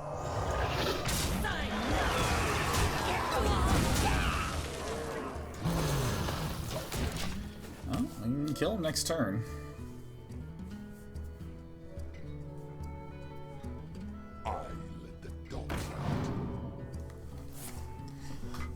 And so, you know, games as service, great, right? That's cool. I love my games as service games. I love Dota. I love Hearthstone.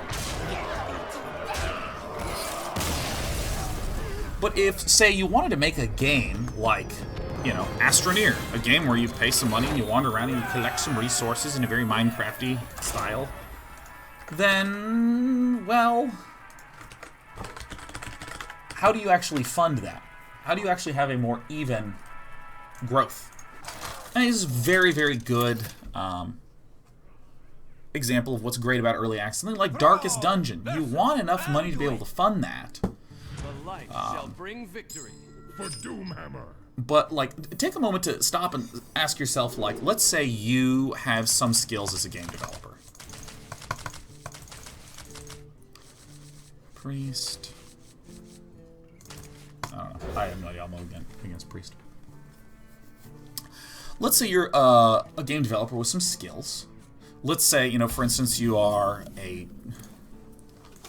an artist. You're really good at churning out art. You know how game art works. You know, you're trying to find maybe a buddy who can program your idea. You can maybe do some rudimentary programming and make sort of crappy-ass prototype.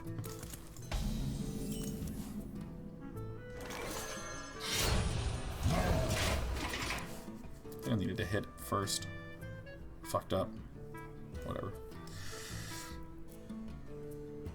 And let's say you as this artist, you want to become a full-time game developer and you have some big ideas of stuff that you want to do, right?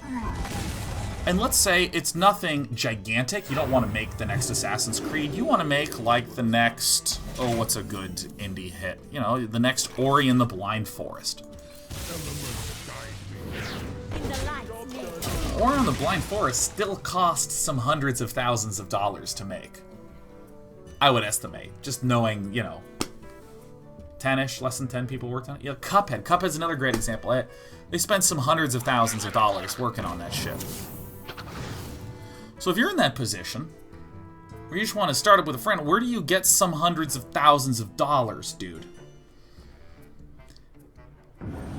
There's basically a small number of paths. This guy has no idea what I am. 4 mana, 7/7. You could A, accept that you're not going to get any help, and instead of just spending some hundreds of thousands to get it done in 2 years, you're just gonna work on it for 8 years. You could make a much smaller game that you hope will cost you tens of thousands, which will then provide you hundreds of thousands. You spend all those hundreds of thousands to make your game. You could spend some years in the game industry developing a CV so that then you can go externally and say, hey everybody, please fund the shit out of me. Oh, this is... I know what this is.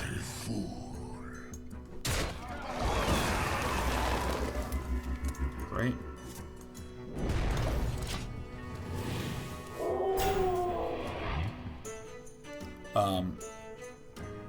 You could luck out and find like 7 dedicated people who will work with you for fucking free. Devolve really hurts me here.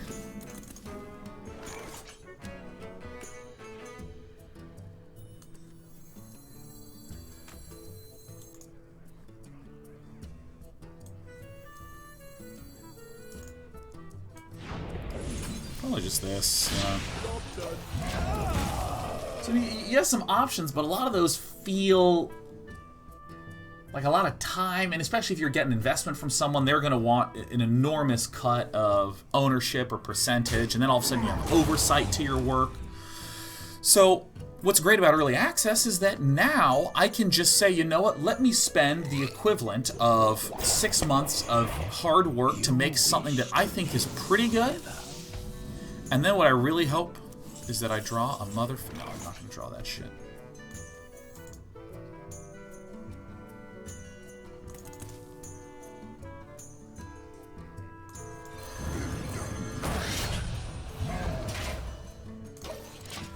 maybe I can spend some time making 6 months of a prototype that people can like enough for me to begin doing the work on it so that I can smoothly ramp into that, right? So I think there's this extra possibility that seems very appealing.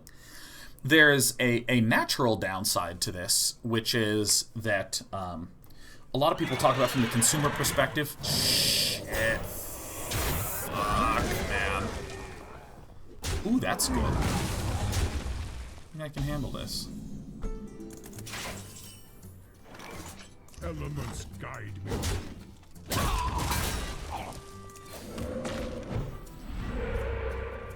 I'm going big.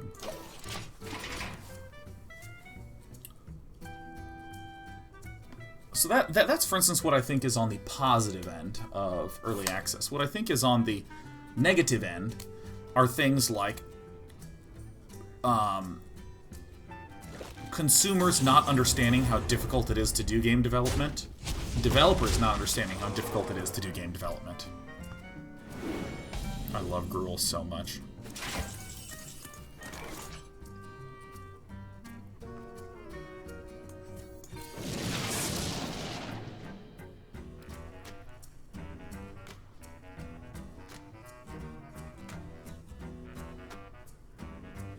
Well played. That's incredible. Elements guide me.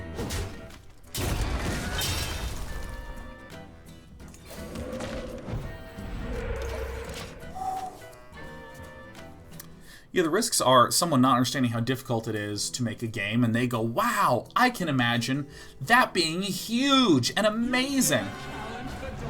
Oh, come on. Man, I just clutched out a Devolve, dude. Where's my volcano at? Well played. Oh, it's never over till it's over, my friend. I am the frozen heart of the Scourge.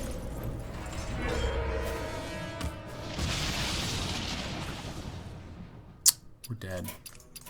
Take cold comfort in your victory. I think I'm gonna swap out. Here's what I want to do. I think this is gonna help tremendously. I really want to finish this point. I think that's gonna be better. I think that's really where we've been struggling. Feral spirits have not like blown my mind or something. So, allow me to make the statement again. I think on the positive side, there's all the stuff I talked about the smooth ramp of money that can happen. So that's great. The downside is that making a game is really, really hard. It's a process that's very much so the literal creative process, plus some pretty difficult production. I want to talk about production for a moment. If I made a Kickstarter and I said, hey, if you fund my Day 9 shaped coat hangers, I'll be able to send you all the Day 9 shaped coat hangers, right? I already have the design done. I literally change a number in an order to a factory, and the machine that makes the coat hangers might spend a little longer churning them out if there's a lot of orders, but okay, cool. If you're working on a game or doing anything creative, like working on a script or writing a book or something like that, you don't really have clarity as to what will be the big breakthrough or when the breakthrough will happen. You can look retroactively and say, yes, we've done it. It's very hard to look forward and say that's when it will be good. So, for instance, Astroneer, I've been talking about, I've been raving about, has solid 8 hours of gameplay. I have no clue what will give that 800 hours of gameplay. I have no clue what that will actually take, and I hope that they solve that problem. But, lost my train of thought. Hold on. It'll come back. We were talking about Astroneer. Yeah, I have no idea when that will happen, but I'm happy to support the game because I enjoyed that 8 hours, and I hope that they can actually figure it out. But imagine if Astroneer had 30 minutes of gameplay, and that was it, and they had all these hand-wavy assurances of what they wanted to do. I'm going to say that almost 100% of game developers are being genuine. Almost 100% are being genuine. Here's really what we want to do, and here's really how we're going to plan it out. But unless they have a very good creative process, unless they're very skilled creatively, and unless they're very diligent with how they iterate, it's very easy for that time that's spent figuring it out to wind up being too long for him. If I'm working on a Mario game, it's an easier problem to figure out how to make this new world good when we've already made 2 successful worlds. In Astroneer, it's a much harder problem comparatively to say we only have 8 hours of gameplay. How do we extend this for hundreds? Because we've never done that before. You know what I'm talking about? And so I think a lot of people talk about consumer awareness. Consumers need to be more aware when they're getting into early access about what the difficulties and dangers of design are. But I think it's actually very hard for a regular bear to be able to adequately make that judgment call. I feel like if I were in charge of an early access program, I might create different gates of early access and different metrics by which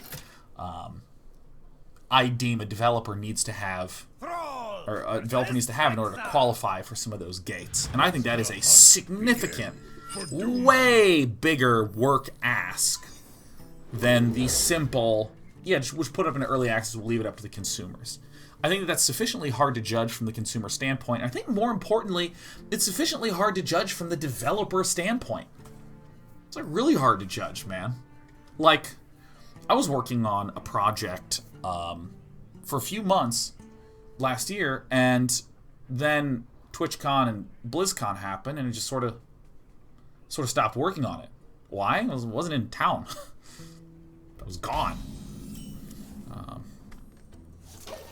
And then, as many of you know, for the end of the year, there was a whole bunch of cool stuff happening. Went to the Zotac tournament, did the Holiday Bash for StarCraft, been doing a shitload of StarCraft content. It's great, it's awesome. And I mean, for completely understandable, acceptable reasons, I just haven't been in town to work on that project.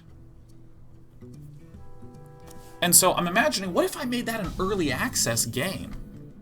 Shit, I genuinely believed that I would have the time to do that in November and December. I genuinely believed that. Oh, he's a secret-y guy. Well, I'm glad. Bam! We got the fucking lightning stroms.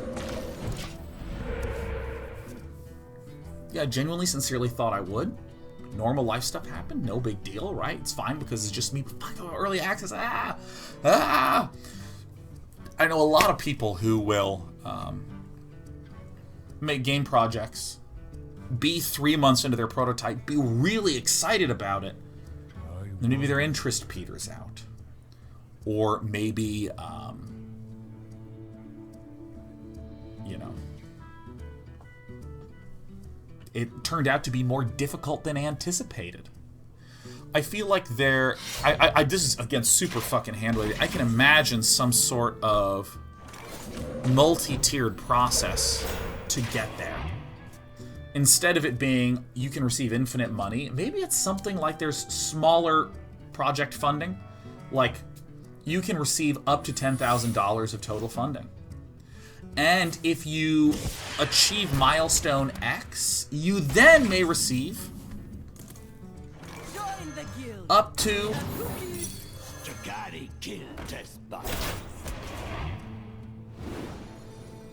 you then receive up to $100,000 in funding.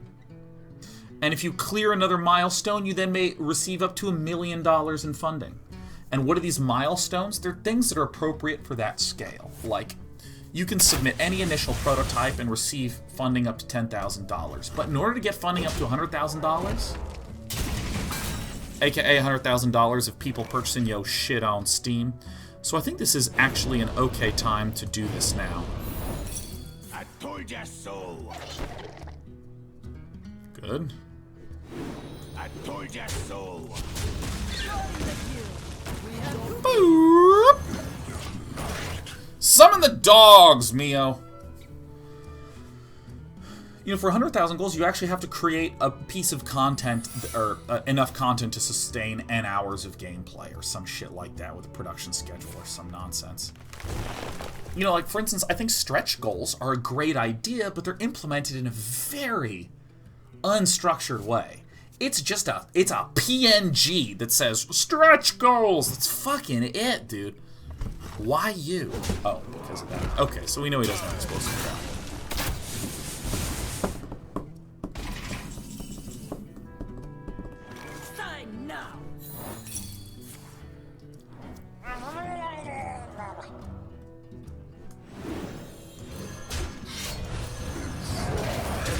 I think our friend is dead, by the way.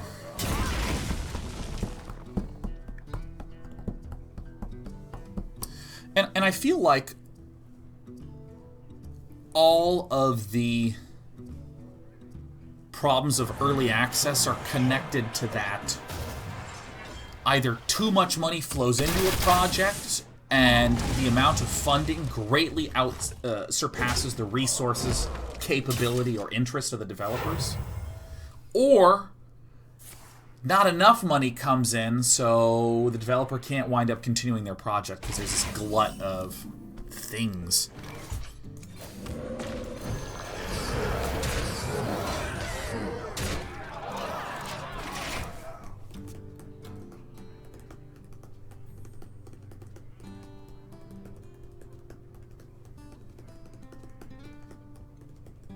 Hearthstone says, do you feel an independent game funding initiative would be a good balanced idea, like a Kickstarter alternative? I mean, frankly, one day I would love to run like a game fund and give money to people to make games and help provide some oversight. I think that sounds like a lot of fun. Also, can I kill this man? The answer is yes! Bam! Boom! The flam!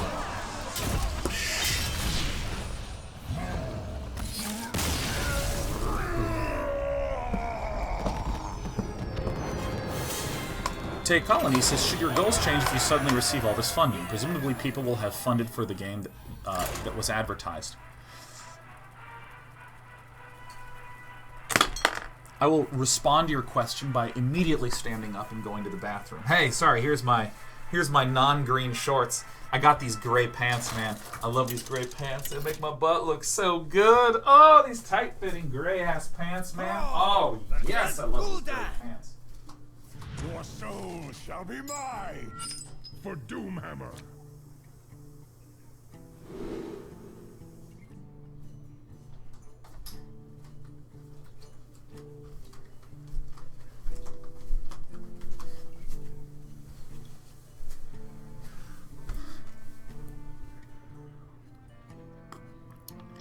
Dab booty, dab booty, dab booty. I really don't know how to do my keeps with this deck so far. Anyways. Is Tycoon? He says, should your goals change if you suddenly receive all this funding? Presumably people will have funded the game for what was advertised. Do I wait a turn? I think I just do this. I think it's good enough. I think it's good enough. That's good. Anyways,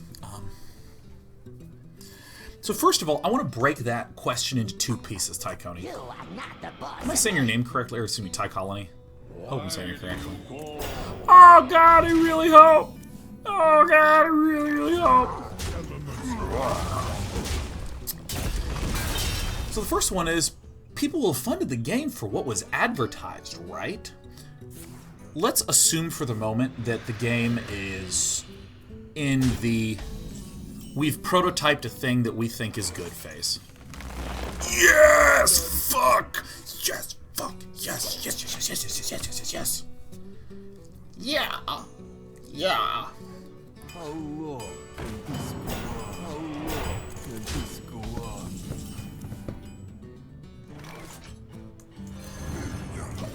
Almost universally, it's hard to, as the developer, know what your final product will look like. It's fucking hard. It's so unbelievably, stupidly, ridiculously difficult to do. How do I want to do this turn? Do I just want to throw out a lightning storm? I think I just may.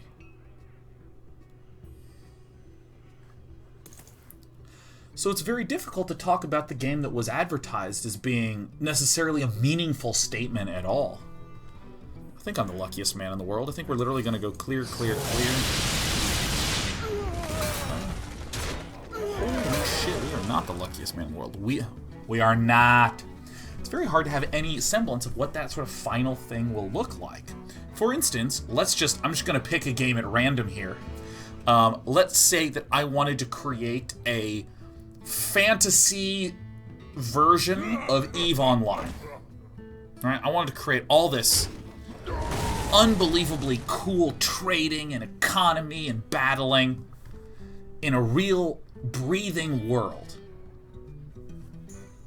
Now there's immediately some things that are question marks. How far will it be skewed to economics and trading? How far will it be skewed to battling? How far will it be skewed to just random ass questing? Well, this really kind of sucks some ass, you know? This is kind of a big suffering sucking ass. This is 7 from heaven damage. I think we do this, and I'll wind up trading into it, and then I can get a big turn with these guys. So it's very difficult from the game developer to even just be able to talk about what my initial proposal was compared to what that output will be. And even if I still provide that dope output of fuck.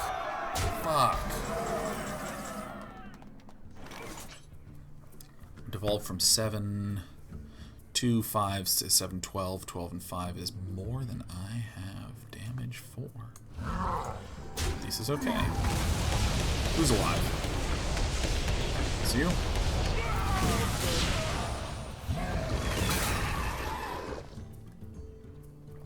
Even if I successfully deliver a game that has economy and all these things, it's still hard for that thing to line up. The second thing, the second part of your question was actually the first chunk, which was, should your goals change if you suddenly receive all this funding? This is a lot of the pressure. If I'm a developer and I started off, fucking balls, if I started off asking for $100,000, sincerely, I want you to think about your answer to this question. So this is relatively likely to draw a defender.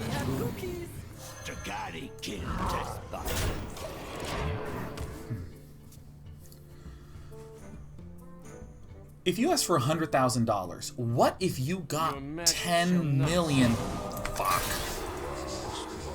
What if you got $10 million for a $100,000 idea?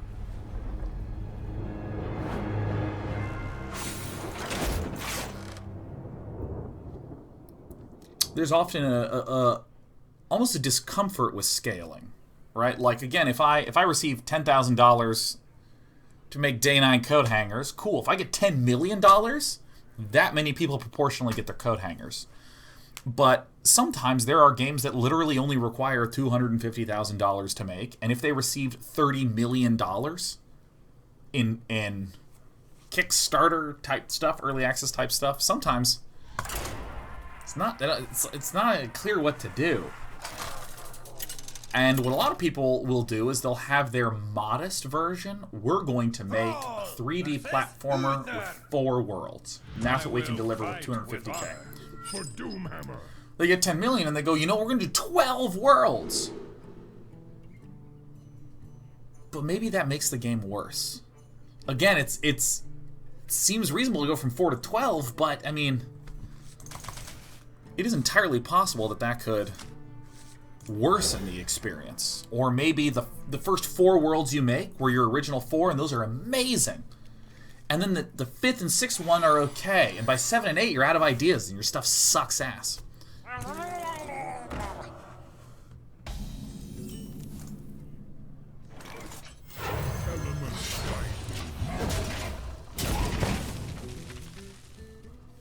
So, in other words, there is a really... It's really difficult to do adjustment and change and understand exactly where you're going to land. Actually, I gotta kill this. In terms of an actual production. You still have to do some design stuff and some production stuff. It's hard to get those to line up. So if I were speaking to a game developer, I'd be like, you must be very certain and have a really good idea about exactly what your final product should look like. You should be able to produce a production schedule that looks like this. You should have design problems of the following severity. That's a good-ass mall.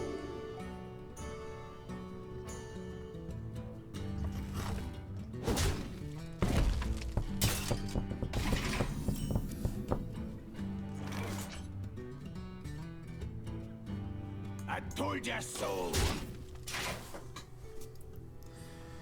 But there's a real problem that a fucking shitload of developers will struggle with, which is they think they have a lot of answers done. They think they are in good shape. And they ain't. Seems like a good turn to devolve Maelstrom, yeah? Yeah, it's a good turn to Volcano, man. Pump that creeper right on up. Like, I'm trying to think, like, what is a good... You know, I'll say 3D platformer, because I've been thinking a lot about A Hat in Time and ukulele and shit. If I said to you, like, okay, I believe that I can do... well... Yeah, I wanna see where this goes.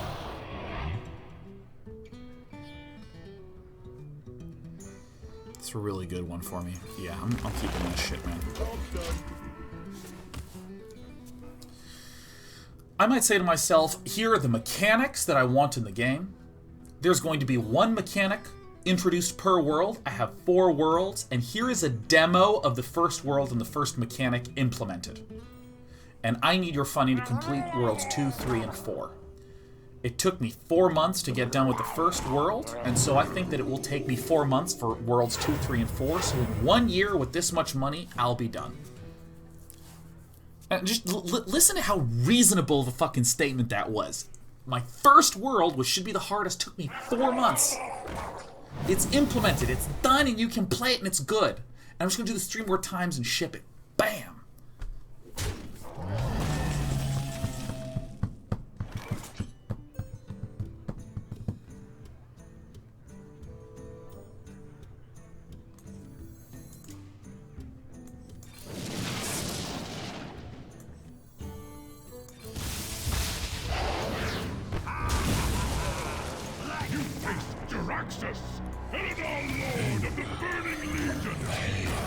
This is fucking so sick. I mean, that's so reasonable. That's the most reasonable thing I've ever heard. You know? Yeah, of course. But what if work starts on World 2, and it turns out the technicalities of implementing this second mechanic, turns out there's a whole bunch of corner cases and glitches that are causing a lot of problems. It's making it really hard to design the world. Fuck, do you continue with this mechanic with its glitches? Probably not. Probably want to... Oh, that is bollocks. That's fine. No, I want to do like this.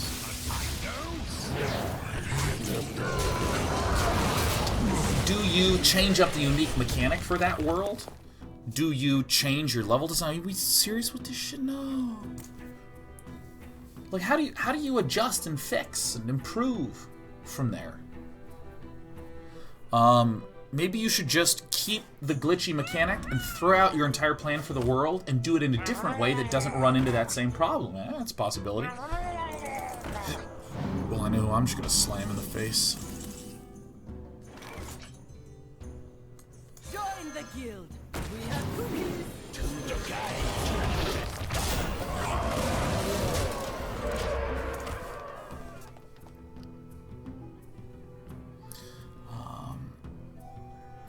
Yeah, and so all of a sudden your 4-month plan might get bumped to like 6 months. Because you encountered a type of unsmoothness that you tried to prepare for. Tried your honest-to-God best, thought you estimated properly, and you're in a very real, very common situation. You know, I've heard a lot of game devs say that their game was not fun until about 2 months before release. I've heard that so many times. Well, I think I always run good, right? Always. Every time. I told ya so.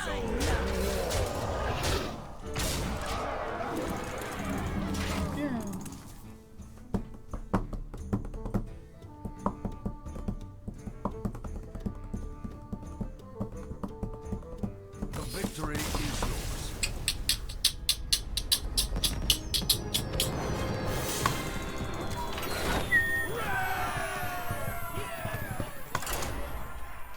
Maybe we'll just keep playing until we lose. Then I'll get some water or something like that. Maybe I won't. Maybe I'll just chill here and do it. So, I mean, the short...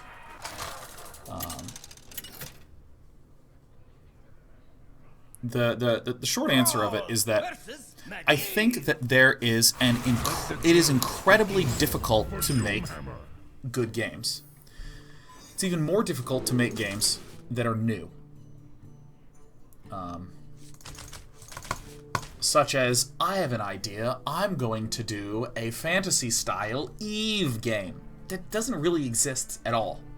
So you're actually kind of hitting something brand-ass new.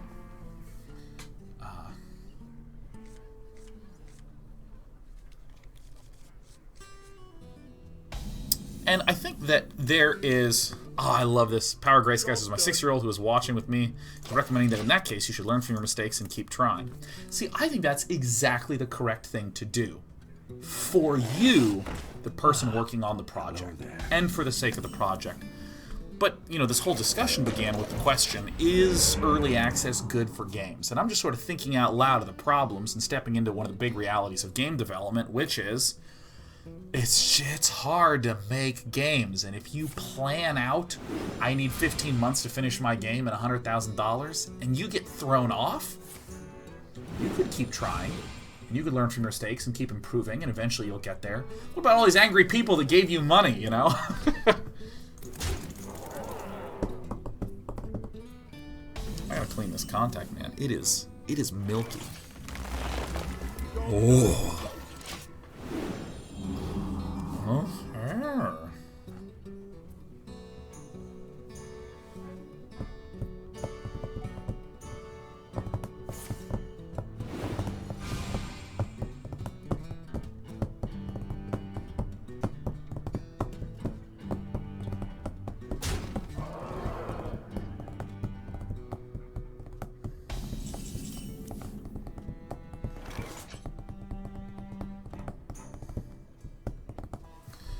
This is actually really bad news bears for me, huh?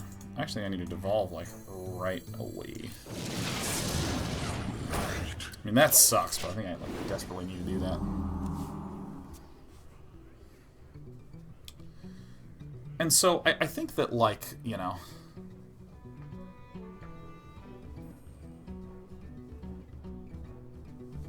Oh, God, I gotta... Alright, guys, we're cleaning the contact lens. And so this is where I'm undecided and in many ways unsold on. Okay. Oh, goody. This is where I'm sort of unsold in many ways on some of the current funding models, because I think that some developers could benefit. I don't want to necessarily say from protection from themselves, but a little bit more guidance than they would be even capable of providing on their own. Because with Kickstarter, you know what you have to do for your own Kickstarter? Fucking nothing, man! You just put it up.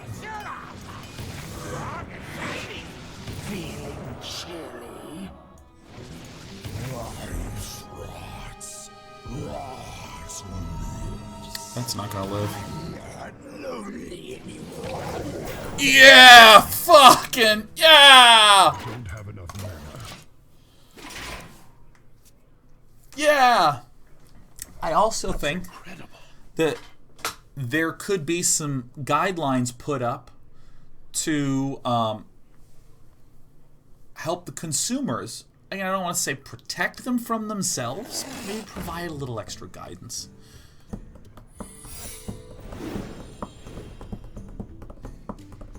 Excuse me, you are on fire. The power is here. You need only to see. Okay, so I don't actually think that there is...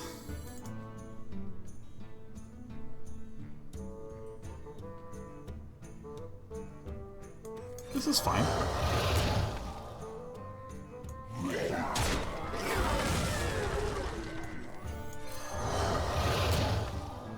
That's incredible.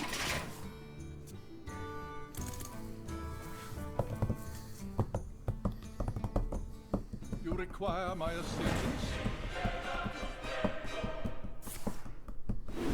Aha!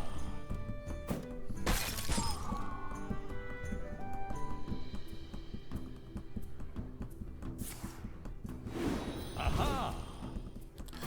Double freezing potion. Shatter. We fucking died. We can't live. Shape this world to our will. We don't win anymore.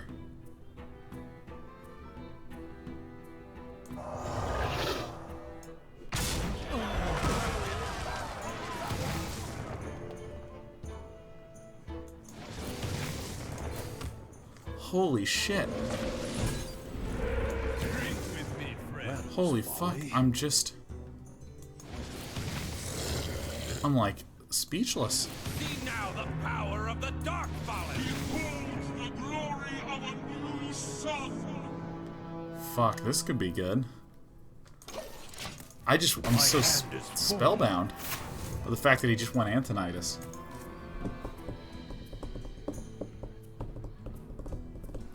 I evolved this because I thought it created another arcane giant that it healed back to full. Apparently I might be mistaken. I have good news for myself. I am going to rip a potion of healing. My hand is full.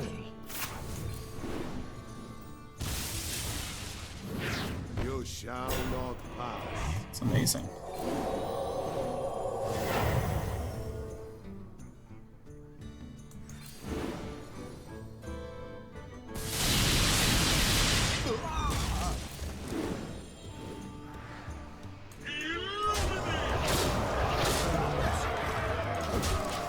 My hand is full. Well played. Wow.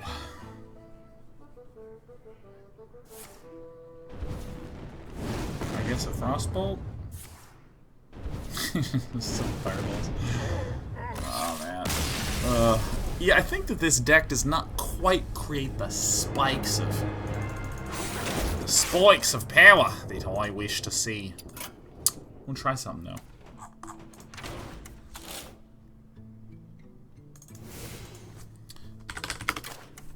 What about these guys?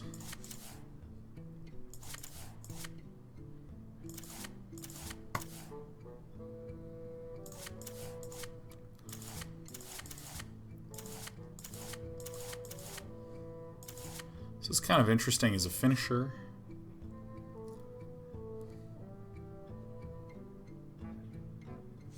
Could also do some of these guys as some potentials. I don't know.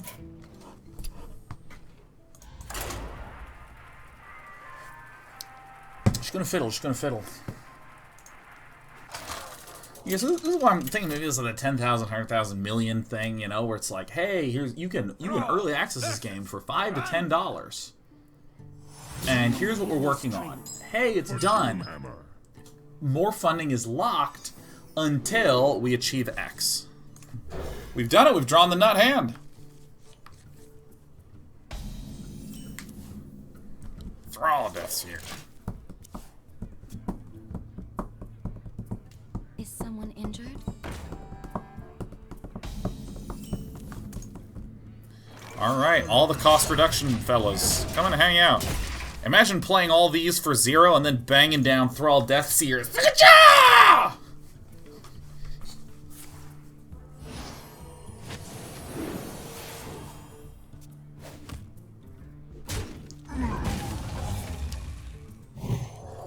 Bastard.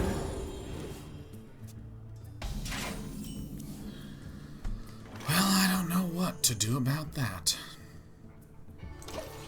I'm ending because if I summon a totem, he'll be able to heal.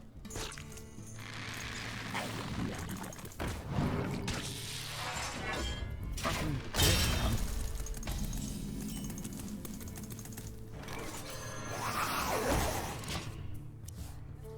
Kinda puts my hand face up, huh?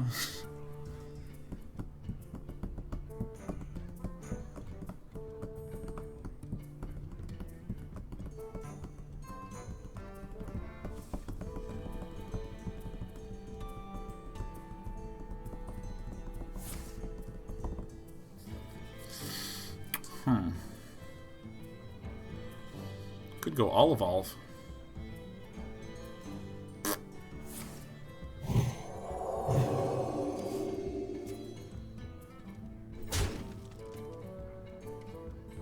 Don't. No.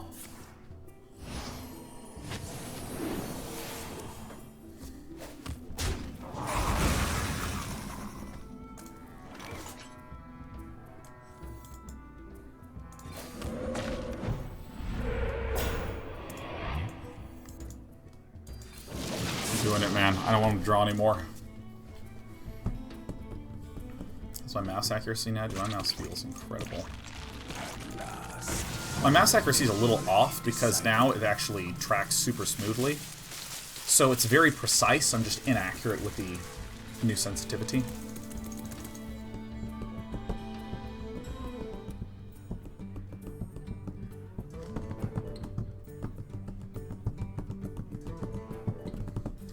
So this is Razakis Priesto. I think maybe these are hurting me. Golems are a girl's best friend. Bump, bump. Bump, bump, bump.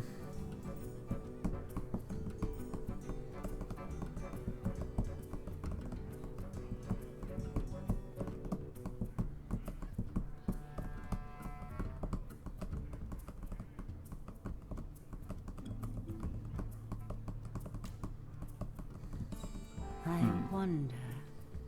Do you like to play with fire? Cook me up, baby. I want to switch to some other recruit decks. I think the big one that I've never explored at all once is the Druid. Was it Druid? Druid. Power word Shaman.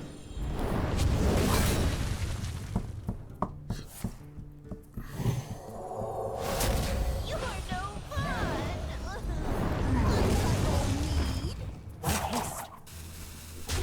Alright. How good is Thrall?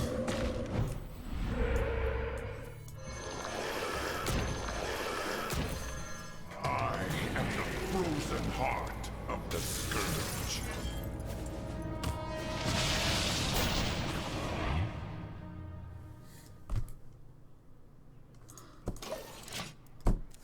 Fuck is this?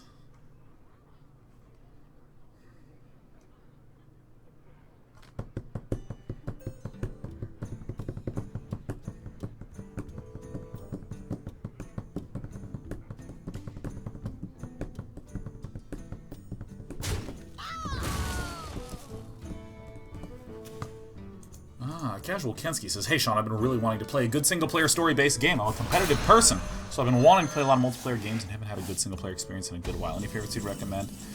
What sort of single-player experience might you be looking for?" Good, great. Just make sure I'm really overloaded, and let's upgrade to a 3-3. Yeah, that's tight, man. Super sick. My favorite single-player story-based experiences are... Oh, I'm fucking dead, man.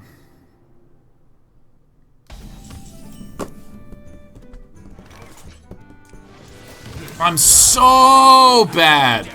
Everyone be quiet. I was thinking about single-player game experiences. I'm so bad, it wasn't a misclick! Okay, I think if you want story-driven... Fallout. Fallout 1. You want something a little more modern? Fallout New Vegas. Masterful games. Wonderful to just sink into. If you want something that's a little bit more just a single-player experience, that's maybe a little bit more systems-focused, Hollow Knight is what I'd recommend. Hollow Knight, Hollow Knight, Hollow Knight. Hollow Knight, Hollow Knight, Hollow Knight, Hollow Knight, Hollow Knight, Hollow Knight, Hollow Knight. Metroidvania-style explorer, ruined underworld kind of ass story, okay?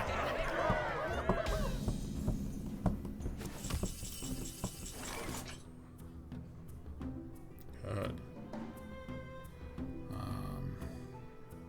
Okay. Fuck. I told ya so. Good luck to this guy. Hey, he lives.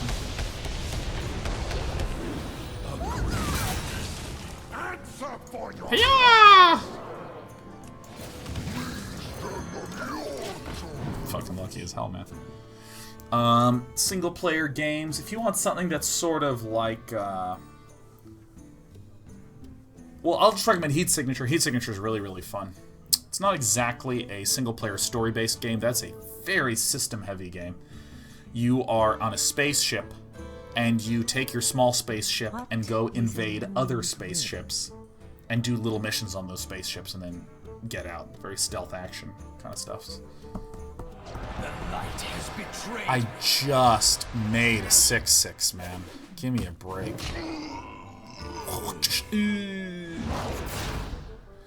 Oh, guess what? I can evolve this baby. Like to play with fire? Nice. I think this deck is weird. Surrender your will. Oh, we're so screwed, man. Just keep playing cards, man.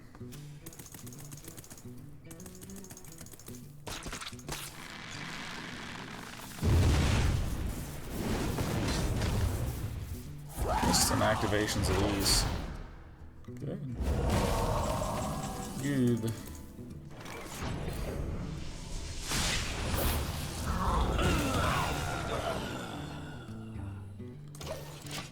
Cool.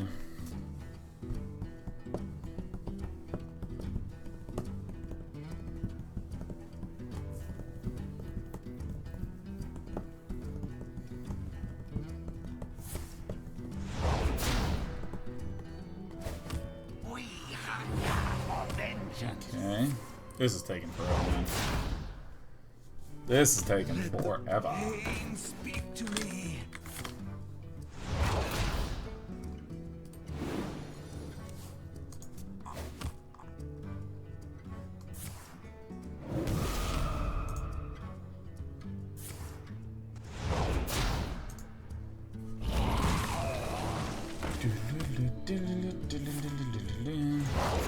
It's taking a while.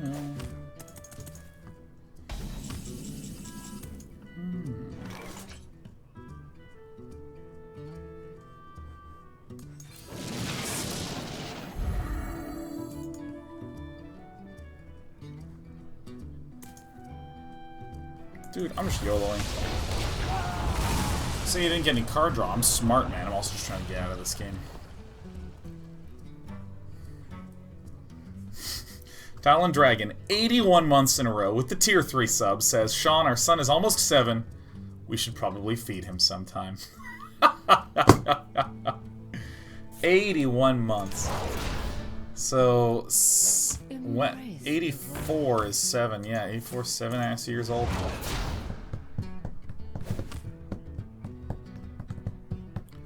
Pleasure to have you here, Talon Dragon. After this game, we're doing the sub-train readouts, man. Funnel cake. We have had so many resubs. We're gonna go back to 1250. Alright guys, watch it. Here's the big moment.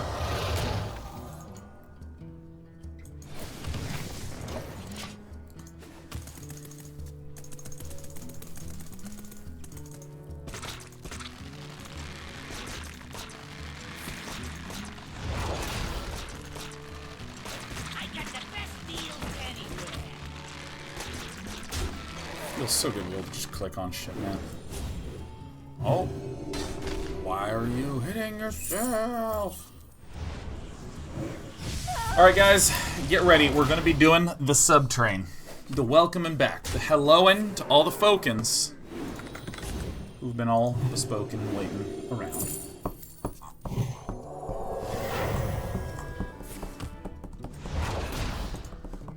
Are you ready? Alright, he hit all his buttons. He did it. Good job. Okay, here we go. comfort in your victory. This is the sub-train starting at 12:47.